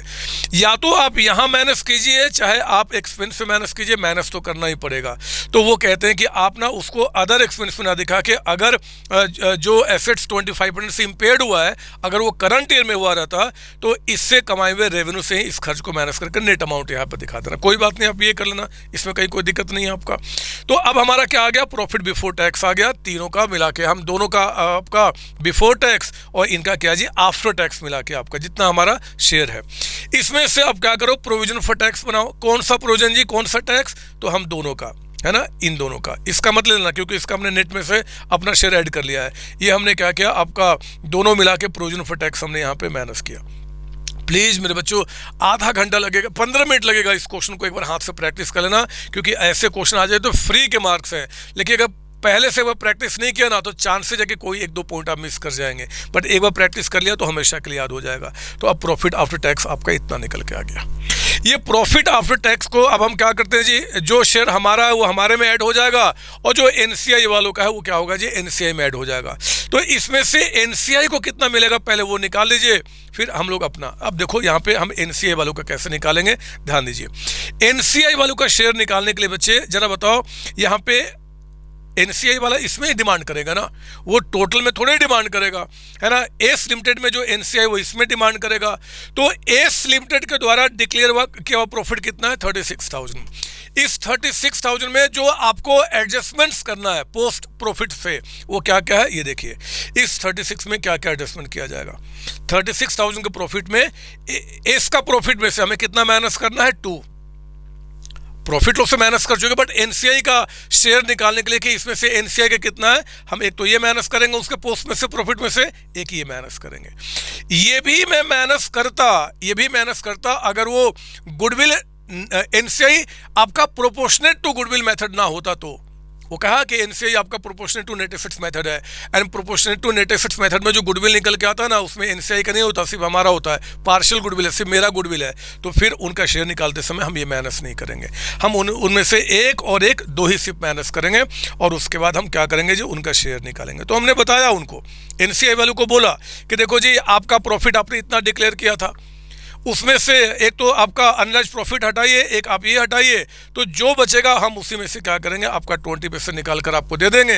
तो जितना प्रॉफिट आया है उसमें से 6500 आपका है और इसमें से इसको माइनस करके बाकी क्या होगा जी, पेरेंट का कंपनी का हो जाएगा, जिसमें कि उसका अपना प्रॉफिट और जो एस लिमिटेड का उसका शेयर बनेगा वो इसमें ऑलरेडी मिला हुआ है। बस खत्म हो गई बात, मिल गए पूरे। बिलीव कीजिए 14 मार्क्स से आधा नंबर भी कम कोई पूछ दे इस क्वेश्चन का, मैं मान नहीं सकता। मैं जानता हूं कि आप बोलोगे कि सर ये तो हो जाएगा, बहुत सिंपल है, डायरेक्टली एग्जाम में कर लूंगा अगर आ गया तो। मेरे बच्चों फिर भी कहता हूं कि एक बार इसको जरूर आप हाथ से प्रैक्टिस कर लो, अभी कर लो वीडियो को पॉज करके, 10 मिनट का समय लगेगा, लेकिन इससे आपकी मास्टरी बहुत स्ट्रांग होने वाली है। बाकी सजाने की सारी बातें, एडिशनल डेप्रिसिएशन कैसे निकल के आया उसकी एंट्री के थ्रू मैंने समझा दिया, एग्जाम में एंट्री करने की कोई ज़रूरत नहीं है। इंट्रा ग्रुप में मैंने बताया कि रेवेन्यू एंड कॉस्ट को आपको 2020 से कम करना है, इसकी भी एंट्री करने की कोई ज़रूरत नहीं, बस आपको समझाने के लिए मैंने बता दिया। प्रॉफिट में जो है उसको हमने हटाया है, उसको भी बस समझाने के लिए आपको मैंने बता दिया। प्रोविजन फॉर अनराइज्ड प्रॉफिट आपका ट्रीटमेंट जो होगा वो आपका एक तो इन्वेंट्री, ये तो बैलेंस शीट में चला गया, कॉस्ट ऑफ मटेरियल कंज्यूम से माइनस करेंगे, ये भी आपको मैंने यहाँ पे बता दिया, ठीक है ना। इसके बाद आपका रेवेन्यू वाली सारी बातें मैं बता चुका हूँ। ये आपको एग्जाम में क्या करना होगा, एक वर्किंग दिखाना होगा, ये अर्जेंट इंपॉर्टेंट है, बाकी सब बातें आपको समझा चुका हूँ, क्वेश्चन खत्म हो चुका है, ठीक है ना। तो ये भी हमने खत्म किया, कोई भी दिक्कत नहीं है, बहुत आसान क्वेश्चन आएंगे, आसान तरीके से सॉल्व होगा। आपने जितनी मेहनत की है आपको नहीं पता आप कितने स्ट्रॉन्ग हो चुके हैं। एग्जाम में कोई भी क्वेश्चन आएगा, किसी तरीके से एग्जामिनर देगा, आप आराम से सॉल्व करेंगे। बस एक ही मंत्र मेरा याद रखना, क्वेश्चन को पहले शॉर्ट करना रफ वर्क में या वर्किंग नोट्स में, अपने उस डायग्राम के ऊपर में सब कुछ अपने आप बनने शुरू हो जाएंगे। आइए 7 क्वेश्चन पे एंट्री करते हैं। कहता है कि P limited has multiple investment in subsidiary company, इन्होंने खूब सारे सब्सिडरी कंपनी में इन्वेस्टमेंट करके रखे हुए हैं, यानी कि CFS बनाते हैं। और पता है ये 1 अक्टूबर को कहता है it acquired 30% of ordinary shares of A limited for ₹18 lakh. इन्होंने क्या किया, 1 अक्टूबर को बच्चे 30% यानी कि एक एसोसिएट को भी अपने साथ मिलाया है, 18 लाख में परचेज किया। Acquisition grant P significant influence over A leading to classification of as an associate, ठीक है। एट द एक्विजिशन डेट, जब हमने एक्वायर किया था, मतलब 1 अक्टूबर को साल के बीच में, फेयर वैल्यू कहता है कि ए का net assets were equal to carrying amount except building, जिसकी कैरिंग अमाउंट 12 थी और लेकिन आपका फेयर वैल्यू 20, मतलब सारे एसेट्स आपका सेम थे। सिर्फ हमने क्या किया था कि यहाँ पे बिल्डिंग की वैल्यू में जो 12 था उसको 20 पे रिकॉर्ड किया था, यानी कि हमने उनको उस इन्वेस्टमेंट को करते समय उनके बिल्डिंग की वैल्यू 8 लाख ज़्यादा लगाया था, और वो 8 लाख से ज़्यादा लगाने के लिए जो हमें आगे एडिशनल डेप्रिसिएशन चार्ज करना होता है, उसके लाइफ कहते हैं कि वो 8 ईयर्स का है, ठीक है। आप जानते हैं कि एसोसिएट के केस में क्या होगा जी, सुन लीजिए आप ध्यान से। पहले एसोसिएट में क्या होगा, बैलेंस शीट में हम उनके इन्वेस्टमेंट को लेकर आते हैं। आज कितने पे जी, ऑन डेट ऑफ एक्विजिशन था वो, उसके बाद पोस्ट में जितना प्रॉफिट कमाया, ये सारे एडजस्टमेंट करने के बाद जो रिवोल्यूशन के थ्रू होते हैं, और आपका पोस्ट इक्वेशन प्रॉफिट एडजस्ट करके जो हमारा शेयर है हम उसमें ऐड करेंगे, कुछ इंपेयरमेंट हुआ तो उसमें माइनस करेंगे और बैलेंस शीट में दिखाएंगे। प्रॉफिट लॉस में हम क्या करते हैं, आप पीछे रिवीजन करके भी आ रहे हैं, आप क्लास में पढ़े हैं, हम लोग प्रॉफिट लॉस में क्या करेंगे, तो जितना भी शेयर आपका पोस्ट इक्वेशन प्रॉफिट में हमारे एसोसिएट ने कमाया उसको लेकर उसको हम रीएडजस्ट करेंगे। किससे किससे, वो आपका एडिशनल डेप्रिसिएशन हो गया, कुछ अनराइज्ड प्रॉफिट का हो गया, उन सबको रीएडजस्ट करके, और कुछ इंपेयरमेंट हुआ तो हम उसको माइनस करके प्रॉफिट देखेंगे आज कितना है, उसमें जो हमारा शेयर है हम अपने प्रॉफिट लॉस में ऐड कर देंगे। बस इतनी सी बात, और यही पूछ भी रहा है वो करने के लिए। कहता है कि बिटवीन 1 अक्टूबर से 31 मार्च A limited sold goods to P limited for rupees 10 lakh. A ने क्या किया है, पी को सेल किया 10 लाख का, जनरेटिंग रेवेन्यू कितना 60 का प्रॉफिट हुआ, 60 का प्रॉफिट। सारे गुड्स कहता है कि remain in the inventory of P limited, सारे गुड्स बच्चे अभी हैं, तो ये पूरे 60 का अनरियलाइज्ड प्रॉफिट का कॉन्सेप्ट आएगा। फिर कहता है this sales was made on credit, invoice is yet to be settled. Sales आपका क्रेडिट पे होने का मतलब कि उनका डेटर्स हमारा क्रेडिटर्स, लेकिन यूजलेस इन्फॉर्मेशन है, क्योंकि आपको पता है कि जो CFS बनता है वो एसोसिएट का कोई एसेट्स लायबिलिटी हम अपने साथ इकट्ठा ही नहीं करते, तो फिर कॉमन डेट को कैंसिल करने का क्या मतलब बनता है, यूजलेस इन्फॉर्मेशन। हाँ, अनरियलाइज्ड प्रॉफिट आपका है। मैं आपको एक बार रिकॉल करा दूँ, अनरियलाइज्ड प्रॉफिट के अंदर में हमने दो बातें पढ़ी हैं, सेल अप स्ट्रीम है या फिर डाउन स्ट्रीम है। अगर मान लो सेल ए ने, जैसे इस क्वेश्चन में ए ने सेल किया है पी को, अप स्ट्रीम सेल है, अप स्ट्रीम सेल में हम क्या करेंगे, पोस्ट इक्वेशन प्रॉफिट को तो रिड्यूस करेंगे ही करेंगे, है ना, मतलब उसमें से एडजस्टमेंट तो होगा ही होगा। और दूसरा मेरे बच्चे, इन्वेंट्री में से ये क्या होगा, CFS में इन्वेंट्री में जाके एडजस्ट होगा, क्योंकि इन्वेंट्री जो पीक है ना वो CFS के अंदर आ रहा है, तो वहां से माइनस हो जाएगा। अगर ये सेल अप स्ट्रीम ना होकर डाउन स्ट्रीम होता तो नो डाउट कि पोस्ट इक्वेशन में तो हम उसका इंपैक्ट दिखाते, और ये इन्वेंट्री ना करके हम फिर क्या करते हैं, इन्वेस्टमेंट से उतनी वैल्यू को माइनस करते हैं, क्योंकि CFS में आपका जो ए लिमिटेड का इन्वेंट्री है वो वहां पे आ ही नहीं रहा है, तो हम क्या करते हैं, इन्वेस्टमेंट में से रिड्यूस करते हैं। होप आपको ये बातें याद आ गई होंगी। तो कहता है कि आपका ठीक है, ये सारी बातें मैंने यहाँ पे लिख दिया है, और थोड़ा पढ़ लो ना आगे और क्या बोल रहा है। ए लिमिटेड कहता है कि मेड अ प्रॉफिट ऑफ 650 पूरे साल में फॉर देयर एंडिंग ऑन आपका, और ध्यान रखना आपने क्वेश्चन 6 महीने का पीरियड को देखना है। प्रॉफिट इवेंटली कमाया, ना बोले तो भी मानते हैं।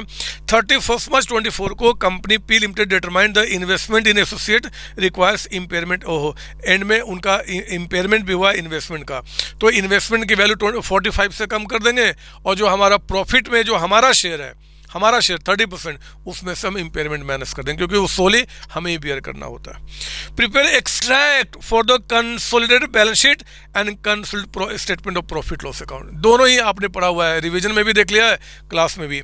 हम स्टेटमेंट ऑफ प्रॉफिट लॉस में क्या करेंगे, उनका सिर्फ प्रॉफिट एडजस्ट करके हम अपने प्रॉफिट में ऐड करते हैं, वो कितना अमाउंट हम देख लेंगे।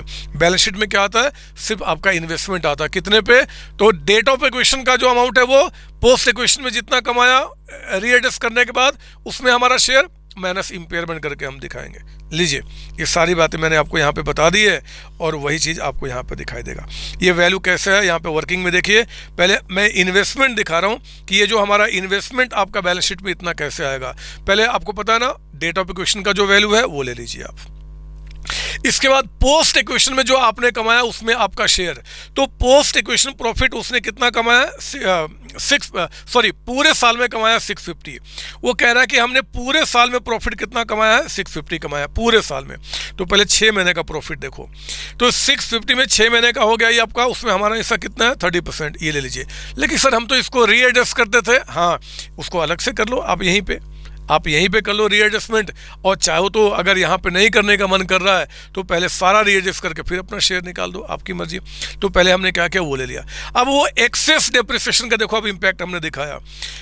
आपका एक्सेस कितना था, 8 लाख, लाइफ 8 ईयर्स, यानी कि 1 साल में डेप्रिसिएशन कितना आ गया, 1 लाख रुपए। 6 महीने का, क्योंकि 6 मंथ्स को आपको देखना है, 6/12 तो 50,000 हो गए। उस 50 में हमारा कितना, 30%, हमें 30% बियर करना होगा। एक तरीके से इस प्रॉफिट में 15,000 पोस्ट वाला जो आपका रिवोल्यूशन हुआ उसको माइनस करके फिर अपने हम क्या कर रहे हैं, इन्वेस्टमेंट में ऐड कर रहे हैं, ठीक है ना। इंपेयरमेंट हुआ बच्चे, वो हमने कर लिया।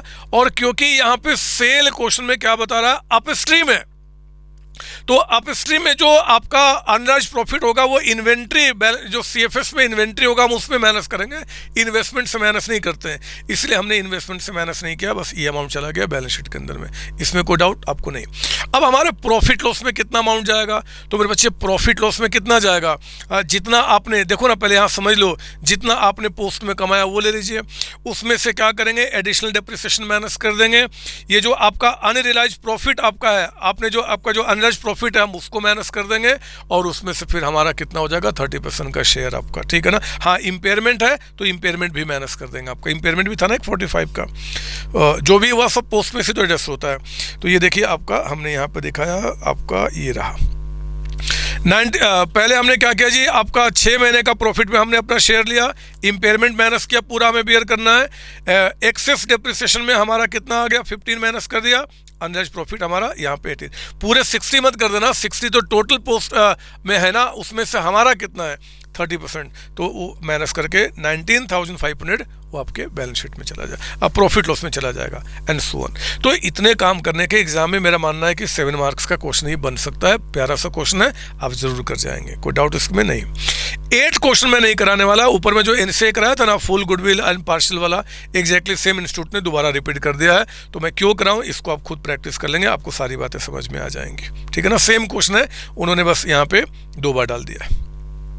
अब आइए जरा 9th क्वेश्चन एक बार देखिए, ये वही क्वेश्चन जो हमने किया था ना अभी प्रॉफिट लॉस अकाउंट वाला, एग्जैक्टली सेम वैसा ही क्वेश्चन है। वहां पे 3 थे बच्चे, यहाँ पे 2 ही हैं, लाइट एंड फेरी आपका, वहाँ 3 था ना, एक एसोसिएट भी था, तो उन्होंने एसोसिएट को हटा दिया क्योंकि उनको पता है कि बच्चों को बात समझ में आ गई होंगी। तो ये एक्वायरर है और ये एक्वायरी है, उनको हमें इकट्ठा करना है, इकट्ठा करते समय किनको हमें एडजस्ट करना होता है आप जानते हैं, मैं इस क्वेश्चन को समझा दे रहा हूँ, कृपया करके इस क्वेश्चन को एक बार हाथ से प्रैक्टिस कर लेना, आज ही थोड़ा सा समय लगा दोगे, मस्त आपको CFR होने वाला है ना। कहता है कि statement of profit loss for the light limited आपका and ferry limited for the year ending on 31 March, दोनों का revenue from operation, investment income दोनों का ऐड कर देंगे, है ना। Cost of material consume, employees benefit, depreciation, finance cost, other cost, profit before tax, ये बिल्कुल सब कुछ आपका, बस ये ध्यान रखना ये प्रॉफिट फॉर द ईयर है और ये रिटेन अर्निंग ब्रॉड फॉरवर्ड है, पिछले साल से जो ओपनिंग बैलेंस निकल के आ रहा है, पिछले साल से ओपनिंग बैलेंस ही लेकर आ रहे हैं आपका, इसका क्या यूज होगा अभी हम देख लेंगे। आपका मतलब आपका प्रॉफिट बिफोर आफ्टर टैक्स के बाद ये हो गया profit after tax for the current year दोनों का, और ये पिछले साल से रिटेन अर्निंग आ रही है, ठीक है। कहता है क्वेश्चन में आगे पढ़िए, there were no items of other, कुछ भी नहीं आपका अदर रेलिवेंट में क्या बता रहा है, 1 जुलाई को लाइट लिमिटेड एक्वायर्ड, 1 जुलाई को साल के बीच में एक्वायर हुआ है, उसमें एक्विजिशन स्टार्टिंग में हुआ था, ये आपका साल के बीच में हुआ है। कहता है कि 1 जुलाई को, जुलाई अगस्त सितंबर अक्टूबर नवंबर दिसंबर जनवरी 9 महीना, मतलब कि डेट ऑफ एक्विजिशन में और डेट ऑफ कंसोलिडेशन में 9 महीने का फर्क रहा है। लाइट लिमिटेड कहता है एक्वायर्ड आपका 2000 में से 1600, मतलब 80% हमारा एक्विजिशन है, कितने में जी, इतना कंसोलिडेशन बता दिया, इतने में हमने एक्वायर किया। As on the acquisition date retained earning कहता है कि फेरी का इतना था, डेट ऑफ एक्विजिशन पे फेरी यानी कि जिस कंपनी में आपने एक्वायर किया उस समय इतना था। ये क्यों बता रहा है, डेट ऑफ एक्विजिशन की सारी बातें गुडविल के लिए होती है, हम देख लेंगे। At the acquisition date fair value of ferry net assets, वो कहता है कि सब कुछ कैरिंग अमाउंट पे था except plant machinery, this asset has a carrying value 7 और आपका फेयर वैल्यू इतना, तो प्रॉफिट ऑन रिवैल्यूएशन हो गया। रिमेनिंग लाइफ आपको बता रहा 4 ईयर्स, तो 4 ईयर्स में हम एडिशनल डेप्रिसिएशन के लिए यूज करते हैं, आप जानते हैं। इन पोस्ट एक्विजिशन पीरियड कहता है कि लाइट सोल्ड गुड्स टू फेरी 15,000 का, ओरिजिनल कॉस्ट कहता है कि 12,000 का था, तो 12,000 का गुड्स 15 में बेचा, 3,000 का प्रॉफिट हुआ। उस 3,000 में आपका अनरियलाइज्ड प्रॉफिट कितना होगा, तो कहता है कि फेरी ने 13,000 का गुड्स तो बेच दिया, उसने कितने में हमें कोई मतलब नहीं है, यानी कि 15 में से 13 का गुड्स बिक गया, 2,000 का बच गया। तो मेरे बच्चे जरा बताओ कि आपका 15 माइनस 12, 3,000 का प्रॉफिट था, 3,000 का प्रॉफिट था 15,000 पे, तो उसमें से 2,000 का जो है उस पर कितना 600 रुपये लगभग आ जाएगा आई थिंक, तो वो अनरियलाइज्ड प्रॉफिट है, ठीक है। कहता है कि income and expense including depreciation accrued इवेंटली, वो तो समझ में आता है। Light follows a policy of valuing NCI using full value method, यानी कि आपका फेयर वैल्यू मेथड से कर रहे हैं। एट द एक्विजिशन डेट कहता है लो उसने एनसीआई की वैल्यू निकाल के बता दिया। एट द रिपोर्टिंग डेट यानी कि डेट ऑफ कंसल्टेशन पे recoverable amount of fair net assets आपका इतना है। Any impairment of goodwill should be recognise, समझ में आ गया मुझे। वो आपका इसलिए बता रहे थे क्योंकि हमें इंपेयरमेंट चेक करना है, तो हमें गुडविल की value on date of acquisition चाहिए। कहता है कि prepare consolidated statement of profit loss account for the year. Same question है बच्चे जो हम लोगों ने किया था, कुछ भी नया नहीं है, बस यहाँ पर ध्यान रखना है कि गुडविल की वैल्यू हमें निकालना होगा, उसमें कितना इंपेयरमेंट हुआ वो भी चेक करना होगा, और प्रॉफिट लॉस बनाना होगा जो इन्फॉर्मेशन दिया हुआ है। आइए इस क्वेश्चन का हम सोल्यूशन स्टार्ट करते हैं। अब देखो मैंने क्या किया है आपके लिए, अगेन यहाँ पे ये बनाया हुआ है। ये करने का मतलब आप मैं कितनी बार बता चुका हूँ, कॉन्सेप्ट की क्लियरिटी और कुछ भी नहीं। पहले तो इसके अंदर आने के पहले मैं आपको बता दूं कि आपने क्या करना है बच्चे, इन दोनों को एक साथ कंसोलिडेट करना है।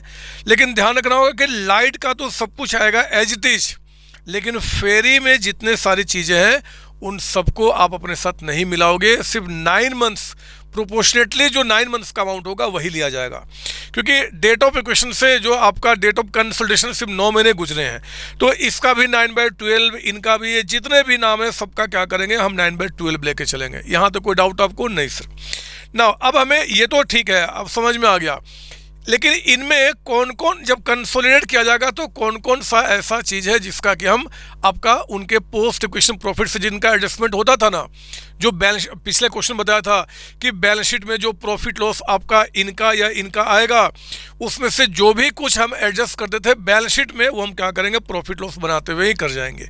अब उसके लिए जो पढ़ाना मैंने उसको यहाँ पर लिखा हुआ, ये देखिए आप, आज हमने कंसिडरेशन इतना पे किया है, इक्विटी हमारा इतना है, रिटेन्ड अर्निंग इतना है, प्रॉफिट ऑन रिवोल्यूशन आपका यहाँ पे। तो मेरे बच्चे एक तो प्रॉफिट ऑन रिवोल्यूशन जो अमाउंट आपका दिख रहा है, इस प्रॉफिट ऑन रिवोल्यूशन में जो एडिशनल डेप्रिसिएशन होगा, प्रॉफिट लॉस के आइटम के बारे में से बात करना, जो एडिशनल डेप्रिसिएशन होगा वो क्या होगा इस पोस्ट इक्वेशन प्रॉफिट में आएगा। अब एडिशनल डेप्रिसिएशन कितना, तो 3200 का अमाउंट, ये आपका था 4 साल में राइट ऑफ होना था, तो इसको 4 से डिवाइड कर दो, 1 साल का आ गया। हमें 9 महीने का चाहिए तो 9/12 600 रुपये आई थिंक आ जाएगा। वो 600 क्या करना हो कि कंसोलिडेटेड प्रॉफिट लॉस अकाउंट में डेप्रिसिएशन में दोनों को इकट्ठा करने के बाद और भी उतना खर्च दिखाना होगा। दूसरी बात आपका यहाँ पे लाइट ने यानी कि एक्वायरर ने एक्वायरी को गुड सेल किया है, तो जिसने सेल किया उसने प्रॉफिट माना होगा। कितना प्रॉफिट माना है जी, 3000 का इन्होंने प्रॉफिट एज्यूम किया था 15,000 रुपीज़ के सेल के। आउट ऑफ 15,000 याद रखना, जो 15,000 में सेल हुआ था उसमें से 2,000 कहता है कि अभी बचा हुआ है। जो बिक गया, कितने का बिक गया, कितने कोई मतलब नहीं बनता, जो बिक गया ठीक है, जो बच गया उसमें अनरियलाइज प्रॉफिट कितना आ गया 400 आपका। तो 400 ये तो पोस्ट इक्वेशन में है ना, इसका 9/12 थोड़े ही करेंगे। ये जो सेल आपका हुआ है आपका इसमें वो ये इसी पीरियड में आपका हुआ है, तो हमने क्या करना है कि प्रॉफिट ना करके कॉस्ट ऑफ मटेरियल कंज्यूम्ड में से, क्योंकि अभी हम प्रॉफिट लॉस बनाए नहीं है, उसमें से क्या करेंगे हम 400 रुपीज़ को माइनस कर देंगे। क्लियर आपका, ये सर ये हो गया। तीसरा हम क्या करेंगे जी कि आपका इस दिन पे चेक करेंगे इम्पेयरमेंट कितना है, इम्पेयरमेंट कितना है। अगर कुछ इम्पेयरमेंट निकल गया तो वो भी अदर एक्सपेंस में जाके हम पूरा का पूरा माइनस कर देंगे। इन शॉर्ट जो इन 9 मंथ्स में ही आपका क्रिएट हुआ है एडिशनल डेप्रिसिएशन, आपका अनरियलाइज्ड प्रॉफिट और आपका यहाँ पे इम्पेयरमेंट, वो टोटल का टोटल अमाउंट आपका जाके एज इट इज माइनस हो जाएगा। बाकी चीज़ों को हम 9 मंथ्स का लेते हैं, ठीक है ना। तो यही बात मेरे बच्चे, ये देखिए आपका यहाँ पे रेवेन्यू में हमने क्या किया, आपका लिया जी, आपका 9 मंथ्स का लिया, और सेल परचेज ये था ना कॉमन, आपका इन्होंने सेल किया है और इन्होंने परचेज किया है, तो हमने क्या किया दोनों में से हटा दिया, कॉमन ट्रांजेक्शन को हटा देते हैं। इन्वेस्टमेंट इनकम हमने पूरा ले लिया, कॉस्ट ऑफ मटेरियल कंज्यूम में आपका पूरा उनका 9 मंथ्स का 15,000 का कॉमन माइनस किया, एंड 400 रुपीज़ का आपका जो अनरियलाइज प्रॉफिट का अमाउंट आपका है, अनरियलाइज प्रॉफिट आपका, ठीक है ना। अब देखो आप एक चीज़ हो सकता है कि एग्जाम में आप एक कंफ्यूज हो जाओ कि सर ये 400 यहाँ पे हमें प्लस कहना है कि माइनस करना है, तो हमेशा इसको खर्चा है ना बच्चे। तो जब हमें प्रॉफिट को कम करना है, ये देखिए आप ऐसे समझ लीजिए, हमें यहाँ पे क्या करना था, हमें यहाँ पे आपका प्रॉफिट को 400 से कम करना है। तो प्रॉफिट को कम करने के लिए खर्चे को बढ़ाना पड़ेगा, इसलिए इस 400 को हम लोग क्या करते हैं, खर्च में यानी कि एक्सपेंस में हम इसको ऐड कर देते हैं। तो इतना अमाउंट आ गया। एम्प्लॉयज बेनिफिट आपका पूरा उनका 9 मंथ्स का ले लिया। डेप्रिसिएशन में हमने क्या किया जी, अपना पूरा उनका 9 मंथ्स का, और जो एडिशनल डेप्रिसिएशन आपका निकल के आया बिकॉज ऑफ दैट रिवॉल्यूशन, वो हमने क्या किया, यहाँ पे आपका वो खर्च के रूप में मान लिया ना। मैंने यहाँ पे रेड क्यों लिखा मैं आपको बता दूं, इंस्टीट्यूट ने अगेन एक बदमाशी की है, ये एडिशनल डेप्रिसिएशन को वो कॉस्ट ऑफ मटेरियल कंज्यूम में ऐड करके दिखा रहे हैं, वो गलत है, उनका गलत करने की थोड़ी आदत होती है, तो आप वो नहीं करना, आप डेप्रिसिएशन को हम यहीं पे दिखाएंगे, ठीक है ना। फ्रांस कॉस्ट ठीक है। अदर एक्सपेंस में हमने क्या क्या ये लिया, शायद गुडविल का इंपेयरमेंट हो रहा है, मैं अभी दिखा दूंगा 300 का, तो उसको हमने क्या किया, उसको भी खर्च के रूप में दिखाया। टोटल एक्सपेंस आ गया, प्रॉफिट बिफोर टैक्स। फिर हमने टैक्स आपका लिया जी, आपका पूरा उनका 9 मंथ्स का, यहाँ पे चला गया प्रॉफिट आफ्टर टैक्स। एनसीआई का शेयर पहले निकाला जाएगा और इसके बाद हमारा ये एनसीआई का कैसे निकाला जाएगा, आपने पीछे भी देखा था, इस पर आप देख लेंगे नीचे में, और बाकी हमारा यहाँ पर निकल के आ जाएगा। मैं सिर्फ आपको गुडविल का जो इम्पेयरमेंट है वो चेक करने के बारे में बता रहा हूँ, जो इंपॉर्टेंट है, सुनेंगे, बाकी क्वेश्चन में कुछ दम ही नहीं है, ये डायग्राम से सारी बातें समझ में आ जाएंगी। क्वेश्चन ने कहा कि 80% शेयर्स आपने एक्वायर किया है, कहता है कि यहाँ पे इक्विटी 2000 है। सर ये कहाँ लिखा हुआ है, उन्होंने बताया है कि आप देखो, आपने 1600 शेयर एक्वायर किया था आउट ऑफ 2001 रुपीज़ वाले शेयर आपका, तो इक्विटी शेयर कैपिटल उनका डेट ऑफ इक्वेशन में कितना था, 2000 रुपीज़ का, है ना। तो हमने वो ले लिया आपका। रिटेन्ड अर्निंग वो खुद नीचे कह चुके हैं कि 6150 का है ना, वो कह रहे हैं कि 6150 का आपका यहाँ पे है, तो हमने वो ले लिया। देख रहे हो आप यहाँ पे, उन्होंने कहा है, मैं आपको एक चीज़ और बताना चाहूँगा, वो कह रहे हैं कि 6150 का यहाँ पे कहीं, ये देखो आपका ऑन डेट ऑफ इक्वेशन बता दिया 6150। अगर वो ये नहीं बताते ना बच्चे, तो पता है इसको निकालने का एक सिंपल सा तरीका था। देखो पिछले साल से हम लोग क्या कर रहे हैं, ये 5400 का अमाउंट आप लेके आ रहे हो, तो ये 5400 का बैलेंस क्या हो गया, ओपनिंग बैलेंस आपका हो गया, इनका ओपनिंग बैलेंस हो गया, यानी कि साल के स्टार्टिंग में। उसके बाद 3 मंथ्स में आपने कितना प्रॉफिट कमाया, हम इसमें ऐड करते हैं। सर वो कैसे निकल के आता, 3 मंथ्स जब हमारा इक्वेशन नहीं था, तो ये जो प्रॉफिट आपको क्वेश्चन में कहाँ चला गया, ये जो प्रॉफिट आपको दिया हुआ है ना 3000 का, ये 3000 का प्रॉफिट में कहता कि ये तो 12 मंथ्स का है, तो 3 मंथ्स का कितना, वो 750 आता, 750 को 5400 में ऐड करते तो आपका वही 6150 का अमाउंट निकल के आ जाता, है ना। क्योंकि जो भी प्लस माइनस करना होता है रिवोल्यूशन का चाहे कुछ भी का, वो तो हम डेट ऑफ इक्वेशन के बाद का करते हैं ना। तो आप ये प्लस इसमें से 3 मंथ्स का प्रॉफिट प्रोपोर्शनली निकाल के हम डेट ऑफ इक्वेशन का प्रॉफिट निकाल सकते थे, बट क्वेश्चन में उन्होंने पता नहीं क्यों बता दिया, अच्छी बात है। तो 6150 आपका वो निकल के आ गया। हमने एक रिवोल्यूशन किया था जी 3200 का, उन्होंने यहाँ पे एनसीआई की वैल्यू आपको बता दी, बहुत आसानी से आप गुडविल निकाल सकते हैं। हम क्या बोलेंगे, net assets on date of equation कितना होगा, एक तो कैरिंग अमाउंट ये हो गया, फेयर वैल्यू निकालने के लिए उसमें 3200 रुपये और ऐड कर देंगे, नेट एसेट्स टोटल आपका आ गया फेयर वैल्यू पे। उसमें एनसीआई को हटाइए, कंसिडरेशन कितना पे किया, इतना पे किया, ज्यादा तो गुडविल निकल के आ जाएगा, तो वो गुडविल आपका निकल के आया यहाँ पे आपका, ये देखिए आपका net assets on date of equation इतना निकल के आ गया, गुडविल हमारा कितना आ गया 1450 का, ठीक है ना। ये हमारा काम खत्म हो गया। अब मेरे बच्चे हमें क्या करना है कि ये तो ऑन डेट ऑफ इक्वेशन आ गया, अब हमें इंपेयरमेंट चेक करना है। इंपेयरमेंट चेक करने के लिए हम क्या करते हैं, नेट एसेट्स हमें जानना होता है ऑन डेट ऑफ कंसोलिडेशन। कैसे निकालेंगे, यहाँ पे इक्विटी और यहाँ पे रिटेन्ड अर्निंग, 84 कैसे आया, ये 84 है, ये जो भी आप यहाँ देखिए आपका इन दोनों को मिला के आपका रिटेन्ड अर्निंग। तो हम लोग क्या करते हैं कि हम निकालते हैं यहाँ पे जब एसेट्स लायबिलिटी हमें अगर है तो उसको ले लो, या फिर क्या इक्विटी प्लस रिटेन्ड अर्निंग, ये क्या निकल के आ गया, carrying amount of net assets, उनका जो बैलेंस शीट में उसका कैरिंग अमाउंट इतना निकल के आ जाएगा। हमने जो रिवैल्यू किया था उसका आज की वैल्यू देख लो कितना है जी, पीपी में हमें ऐड करना होगा, तो 3200 प्लस माइनस 600 रुपये का एडिशनल डेप्रिसिएशन करके जो वैल्यू आएगा वो यहाँ पे हम ऐड करते हैं। तो ये प्लस ये हो गया, और प्लस गुडविल जो आ गया हमारा 1450। इन सबको ऐड करके चेक करो कि आज उसका फेयर वैल्यू कितना है, रिकवरेबल अमाउंट इतना, बाकी हम इम्पेयरमेंट लॉस बुक कर लेंगे। तो वो चीज़ मैंने आपको यहाँ पे बता दी है। आपको जैसे वर्किंग करना है करें। ये देखिए आपका ये हमने लिया, ये हमने ऐड किया, ये माइनस किया, तो आज आपका fair value of net assets 13,000 था। 13,000 का मेरे बच्चे आपका ये निकल के आया, गुडविल हम 1450, तो टोटल एसेट्स का फेयर वैल्यू हो गया इतना रिकवरेबल, तो इम्पेयरमेंट कितना हो गया 300। इस 300 को क्या करते हैं हम पोस्ट एक्विजिशन प्रॉफिट से माइनस करते हैं, यानी कि अदर एक्सपेंस में हम इसको ऐड करके खर्चा बुक कर लेंगे, ठीक है ना। तो आप देख सकते हैं यहाँ पे अदर एक्सपेंस उन्होंने ये लिया होगा आपका। तो अब तो मुझे कुछ बताना ही नहीं यार, अब तो आप समझ गए, आप इसको कर जाएंगे। नेट एसेट्स वर्किंग को जैसे भी करना कीजिए, मैं तो कहता हूँ वो डायग्राम बना लो, उसके बाद तो कुछ है नहीं, अपने आप बनाते चले जाएंगे। सर डायग्राम को सोल्यूशन में नहीं दिखा सकते, सोल्यूशन ही बदमाश, वर्किंग में दिखाइए, वर्किंग में चाहे रफ में, वर्किंग में दिखाइए, रफ में बार बार चेंज करना पड़ेगा, ठीक है ना। बाकी चीज़ें ये सब आपको समझाने के लिए बता दिया है, इतना लिखो ना लिखो फर्क नहीं पड़ता, ठीक है ना। तो ये चीज़ आपका निकल के आ गया, आप देख लेंगे, ठीक है। यहाँ पे जब हम एनसीआई का शेयर निकाल रहे हैं तो इम्पेयरमेंट ऑफ गुडविल को भी माइनस किया जाए, क्योंकि आपका फेयर वैल्यू मेथड है। जब फेयर वैल्यू यानी कि फुल गुडविल मेथड होता है तो गुडविल में जितना इम्पेयरमेंट होगा उसमें से एनसीआई को भी अपना बियर करना पड़ेगा, अपना हिस्सा। तो इसलिए हम यहाँ पे गुडविल इम्पेयरमेंट को ऐड किए, वहाँ पे एनसीआई पिछले वाले क्वेश्चन में निकालते समय नहीं किए थे। तो ये क्वेश्चन आपका प्यारा सा ये भी बन जाना चाहिए, कोई डाउट नहीं सर। 10th क्वेश्चन में आपका ये चेन होल्डिंग का क्वेश्चन है, ये मुझे कराने का कोई मतलब नहीं बनता। आप सभी बच्चों ने, मुझे पता है, चाहे आप जिससे भी पढ़ रहे हैं, चेन होल्डिंग के अच्छे खासे क्वेश्चन ऑलरेडी प्रैक्टिस किए हुए हैं। एक छोटा सा ये बकवास सा क्वेश्चन है, इससे भी बड़े बड़े टिपिकल क्वेश्चन क्लास में आप लोगों ने किया हुआ है। ये क्वेश्चन आप खुद कर जाएंगे, मैं बिल्कुल नहीं कराने वाला, कोई टाइम वेस्टिंग आपका होगा, ठीक है ना। तो इस बात को आप ध्यान रखेंगे। इवन चेन होल्डिंग पे, हाँ इस चेन होल्डिंग पे जो अभी पिछला मेरा इंडेक्स 110 का रिविजन आया बच्चे, उसमें मैंने इस क्वेश्चन को करा दिया है।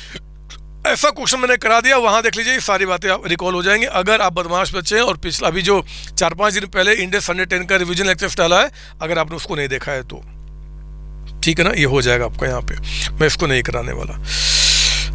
उसके बाद आ जाइए यहाँ पे आपका जून 2024 में, मतलब कि अभी दो अटेम्प्ट पहले जून 2024 में ये क्वेश्चन एग्जाम में आया था। बिल्कुल ही बकवास क्वेश्चन है, इतना रिवीजन कराने के बाद इस क्वेश्चन कराने का कोई मतलब नहीं बनता। फिर भी मैं आपको पढ़ा देता हूँ कि ये क्वेश्चन क्या है और इसका सोल्यूशन कैसे करना है। इंस्टीट्यूट एक बदमाशी क्या है, वो क्या है मैं आपको बताता हूँ, ध्यान से सुनना। पीपी इन्वेस्टमेंट आपका क्या है जी, इतने का इन्वेंट्री है, ट्रेड रिसीवेबल कॉमन डेब्ट आपका है 160। ये कहते हैं कि मेरे रिसीवेबल में 160 है और ये कहते हैं कि मुझे पे करना है 120। ये जनरली तब होता है जब इन्होंने क्या किया जी, कुछ पेमेंट कर दिया बट अभी तक आपने रिसीव नहीं किया है। तो वो हम एक पहले एंट्री पास करते हैं, जैसे कितने का डिफरेंस आ गया 40 का, तो 40 इनके ट्रेड रिसीवेबल से माइनस हो जाएगा और चेक इन ट्रांजिट इनके बैलेंस शीट में मानते हुए फिर हम कंसोलिडेशन प्रोसेस को बढ़ाते हैं। मतलब कोई एंट्री नहीं हुआ तो उसको कर लो पहले आप। फिर आपका यहाँ पे शेयर कैपिटल अदर इक्विटी है, ये हो गया डिविडेंड पेबल। डिविडेंड पेबल की अकाउंटिंग आपके बुक में है और डिविडेंड रिसीवेबल की अकाउंटिंग आपके बुक में है। ऑलरेडी पिछली क्लास में रिवीजन करा चुका हूं। हम लोग क्या करेंगे कि डिविडेंड पेबल जो आपका जो होगा, इसमें से जो एनसीआई का शेयर है बच्चे, ये एक तो पहले प्रॉफिट मानेंगे on date of cancellation. NCI का शेयर निकाल के जितना डिविडेंड पेबल एनसीआई का होगा उसमें माइनस करके हम अलग से दिखा देंगे, ठीक है ना। और क्योंकि ये डेट ऑफ आपका ये प्रॉफिट का पार्ट है तो ये तो बैलेंस शीट में जाएगा नहीं, और ये जो डिविडेंड रिसीवेबल है 320 ये भी नहीं जाएगा, तो एसेट साइड में 320 माइनस कर देंगे और जो प्रॉफिट आपका कंसोलिडेट किया गया उसमें से 320 माइनस कर देंगे। क्यों कैसे वो क्लास में भी जानते हैं, रिवीजन भी करा चुके हैं। अगर बदमाश है रिकॉल नहीं हो रहा तो अभी जो इंडेक्स 110 का इसके पहले रिवीजन डाला उसको देख लीजिए। अब आइए जरा यहाँ पे कहता है कि फर्स्ट 423 को, यानी कि स्टार्टिंग में ही आपने इतने शेयर्स एक्वायर किए थे, इतने लाख रुपीज में, सॉरी ना एस लिमिटेड हैड इतने लाख शेयर्स और इतना आपका रिटेन अर्निंग, ठीक है, in other equity. H limited required 80% shares आपका और इतना हमने कंसिडरेशन पे किया था कैश में, ठीक है। एग्रीगेट आइडेंटिफाइबल नेट एसेट्स कहता है कि इस दिन पे आपका इंक्लूड पीपी इन्वेंट्री जिसका रिवोल्यूशन आपका हुआ है वो आप देख लेंगे।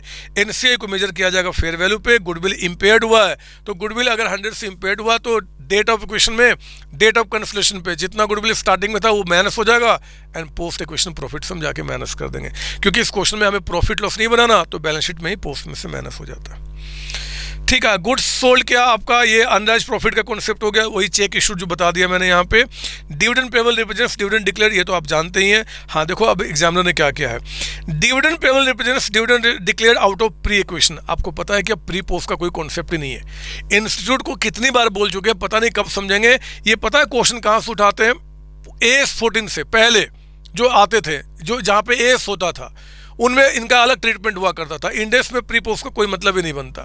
तो उन्होंने क्या किया, वो क्वेश्चन उठाया, उल्टे सीधे काम कर दिए। एनीवे कोई बात नहीं, आपको पोस्ट से ही मानना है और उसका ट्रीटमेंट करना है, और वो ट्रीटमेंट कैसे किया जाएगा सब मैंने यहाँ पे दे दिया है। ये क्वेश्चन अगर ये बोलते हो कि सर इसको सॉल्व करा दो, तो अभी 5-6 दिन पहले जो इसका रिविजन लेक्चर्स डाला था उसमें नहीं, पिछले मतलब अभी से 3-4 महीने पहले जो इसका इंडेक्स 110 का रिवीजन कराया था उसमें बिल्कुल स्टार्टिंग में यही क्वेश्चन मैंने सॉल्व कराया है। अगर आपको पूरा कुछ भी समझने में दिक्कत यहाँ पे आएगी तो उसको देख लीजिए, समझ में आ जाएगा, वो भी मेरे चैनल पे है। ठीक है ना, इसमें कुछ भी कराने के लिए मेरे पास बचता नहीं है। तो मेरे बच्चों, इंडेक्स 110 के ऊपर में जितने सारे क्वेश्चंस आपके एग्जाम में बन सकते हैं, जो वर्कबुक 2025 में है, उन सबको मैंने अच्छी तरीके से प्रैक्टिस करा दिया। इंडेक्स 103 बिजनेस कॉम्बिनेशन का जो रिवीजन अभी मैंने 10-12 दिन पहले कराया था, चैनल पे ऑलरेडी वो वीडियो है, आपने देखा भी होगा, नहीं देखा तो उसको देखिए ताकि इसका भी कंप्लीट रिवीजन हो जाए। उस समय कराते समय 2 क्वेश्चन मेरे छूट गए थे। 103 में 4-5 क्वेश्चन थे, 2-3 क्वेश्चन करा दिया था, 2-3 क्वेश्चन छूट गए थे, उनको मैं यहाँ पे आपके साथ कवर कर रहा हूँ। कवर करने का एक ही रीजन है, क्योंकि अगेन इंस्टीट्यूट ने इस क्वेश्चन में वही काम किया है। क्वेश्चन इन्होंने कहाँ से उठाया है, आपका ओल्ड सिलेबस से, मतलब जहाँ पे अकाउंटिंग स्टैंडर्ड हुआ करता था, और क्वेश्चन क्या कर दिया उन्होंने, डाल दिया आपका इंडेक्स के अंदर में। तो हैं वो बेवकूफ़। अगर ऐसी बेवकूफ़ी करते हैं एग्जाम में तो ये क्वेश्चन कैसे सॉल्व होगा वो मैं बता देता हूँ, सुनिए। Red limited, white limited have been operating independently since 1 April 2021 on account of potential synergy both company decided to amalgamate their business. Amalgamation became effective from 1st April, resulting in a formation of new company, Pink Limited, which took over the business of both red and white. ये आपका complete amalgamation का question है। Appendix सी के मुताबिक accounting होगा। Appendix सी के मुताबिक accounting कैसे होता है ऑलरेडी आप पढ़े हुए, आपने रिवीजन भी किया हुआ है। मैं इसमें कुछ भी आपको समझाने वाला नहीं हूँ। पता है मैं आपको क्या बताने वाला हूँ, एक बार जरा आ जाओ यहाँ पे। ऑथराइज कैपिटल आपका ये सब ठीक है, ट्रेड पेबल ये सब ठीक है, लैंड बिल्डिंग का रिवोल्यूशन सब कुछ ठीक है, क्योंकि ये सब यूजलेस हो जाता अगर अपेंडिक्स सी लगता तो। पता है पीसी आपको कैसे निकालना आप सब कुछ जानते हैं। उन्होंने पता क्या क्या, एक देखो फिर से बदमाशी क्या कहते हैं कि prepare balance sheet of pink limited after amalgamation. बना लेता मैं, दोनों कंपनी को मिला देता, अपेंडिक्स सी के मुताबिक हो जाता, बट उन्होंने कहा कि note that amalgamation is classified as being nature of purchase. आपका ये जो नेचर ऑफ परचेज जो बोलना है, ये नेचर ऑफ परचेज जैसा वर्ड कुछ आपका इंडेक्स के अंदर है ही नहीं। ये एएस के अंदर में है। वहाँ पे होता था amalgamation in nature of purchase या amalgamation in nature of merger.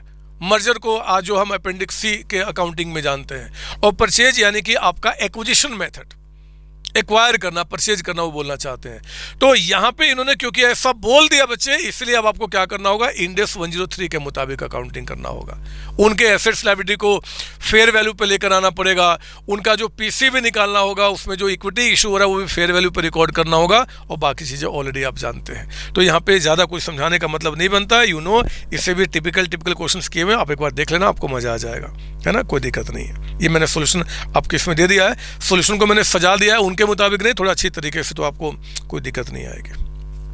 ठीक है ना।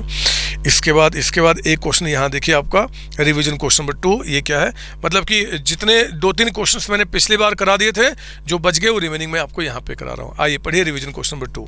कहता है कि 30 जून 2024 को AB limited sold 25% stake in JK limited for 2,15,000। ठीक है। 5 years अर्लियर कहता है कि AB limited had acquired 70% stake in JK limited. AB limited applies the full goodwill method. Full goodwill method मतलब फेयर वैल्यू मेथड आपका of measuring NCI. Prior to the disposal the goodwill has been impaired and already, मतलब कि जो goodwill हमने on date of acquisition निकाला होगा, जब हमने एक्वायर किया था तो फुल्ली इम्पेयर्ड हो चुका, हम उसको राइट अप भी कर चुके हैं, मतलब आज गुडविल हमारे बैलेंस शीट में अपीयर नहीं कर रहा। अदर जेके लिमिटेड का मैं बता रहा है कि उनका जो आज नेट एसेट्स की वैल्यू 420 है, हमने यहाँ पे पहले हमारा स्टेक उस कंपनी में कितना था 70%। 70 में से हमने क्या किया 25% स्टेक हमने क्या किया जी बेच दिया, तो अभी और हमारा कितना रह गया 45%। उस 45% स्टेक की आज वैल्यू कितना बता रहा 355। अब तो कंट्रोल रहा नहीं ना बच्चे, तो इन्वेस्टमेंट्स को हम दिखाएंगे जी एट फेयर वैल्यू। उसका फेयर वैल्यू कितना बता रहा 355 जो बच गया हमारा। और कैरिंग जो आज जो हमारे बैलेंस शीट में एनसीआई दिख रहा था, एनसीआई जो आ रहा था वो कितने का था 90,000 का। तो कहता है कि आप बताओ इसका अकाउंटिंग ट्रीटमेंट सीएफएस में क्या होगा, हमें प्रॉफिट लॉस बुक करना होता है ना। कंट्रोल रहा नहीं, तो कंट्रोल जब नहीं रहा तो सब कुछ डिरिकॉग्नाइज कर देंगे, इन्वेस्टमेंट को हम दिखाएंगे इतने पे, और इसका घाटा फायदा एक बार देखते हैं हम लोग, देखिए कैसे निकालेंगे। मुझे ये बताओ कि जो 25% स्टेक आपने बेच दिया, कितने बेचा 215, एक तो वो लीजिए आप 215, और जो 45% स्टेक अभी आपका रह गया उसकी वैल्यू आज कितना बता रहा आपका 355। तो मुझे जो उस कंपनी में हमारा 70% का इन्वेस्टमेंट था जिससे कुछ पैसा मिल गया और कुछ अभी बच गया, वो टोटल मिलके कितना हो गया 5%। यानी कि जो 70% हमारा स्टेक था उसमें से जो कुछ हमने बेच दिया या जो अभी बचा हुआ है उस सब की टोटल वैल्यू कितनी है 570।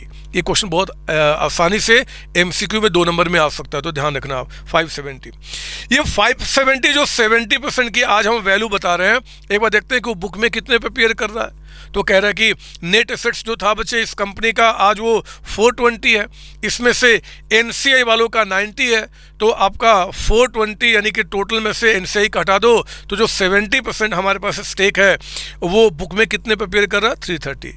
एक तरीके से जो इन्वेस्टमेंट हमारे पास 330 का था नेट एसेट्स आपका है ना, जो नेट एसेट जिसको कि हम डी रिकॉग्नाइज करेंगे, जो 330 का था उसकी वैल्यू आज कितनी हो चुकी है 570। तो हमें फ़ायदा कितना हो गया 240 का अमाउंट, आपका 240 का प्रॉफिट ऑन डिस्पोजल आपको बताना होगा। वही चीज़ आगे बता रहा 45% share holding would normally give the investor significant influence over the investor, so this would meet the definition of associate. Hence from 30th June investment will be accounted using the equity method in the CFS and the remaining investment in JK Limited will be recognized as the fair value of 355 आपका। ठीक है, खत्म हो गया, कोई दिक्कत इसमें नहीं सर। एक लास्ट क्वेश्चन और बचा वो भी देख लीजिए। Until 30th April 2024 H Limited was holding 90% stake in S Limited. On this date, it sold 10% stake in S Limited for ₹22,000। पता नहीं क्यों करा रहा हूँ, ऑलरेडी आप लोग ये सब किए हुए क्लास में अच्छे अच्छे question. Eight the time of disposal कहता है कि carrying amount of S net assets and goodwill आपका इतना इतना था। नॉन कंट्रोलिंग इंटरेस्ट वैल्यू क्या गया फेयर वैल्यू मेथड से। Give accounting treatment in the CFS क्या निकल के आएगा आप इसको देख लेंगे। आपका सिर्फ इन्वेस्टमेंट जो कंट्रोल है 90 से 80% पे आ गया, इसका ट्रीटमेंट क्या होता है आप जानते हैं, मैंने यहाँ पे आपको दे भी दिया है, आप इसको पढ़ लेंगे। और मैं अब यहाँ लिखता हूँ बच्चे क्या आपके लिए द एंड, लेकिन ये द एंड हमेशा के लिए नहीं रहेगा, ये अभी अभी मिट जाएगा, क्योंकि आप जानते हैं कि अभी एग्ज़ाम का पीरियड आने में अभी समय है और मैं जल्द आपके लिए लेकर आ रहा हूँ। इसके बाद अगला जो आपका हमारा जो रिवीजन होगा वो valuation of shares and goodwill का, दोनों का क्लब कराऊंगा विथ वर्कबुक। उससे आप कॉन्फिडेंस और ज़्यादा करेंगे। और अगर समय बच गया कुछ और तो इंडेक्स 115 का भी रिवीजन आपके लिए इस पर लेकर आऊँगा विथ वर्कबुक क्वेश्चंस आपका। देखता हूँ कितना समय बचता हूँ।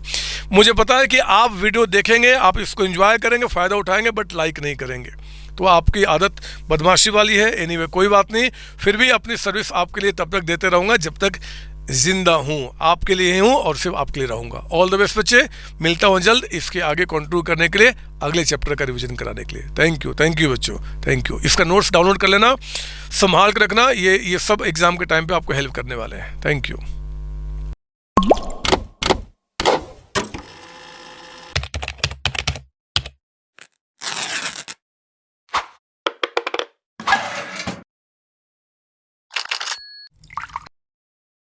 you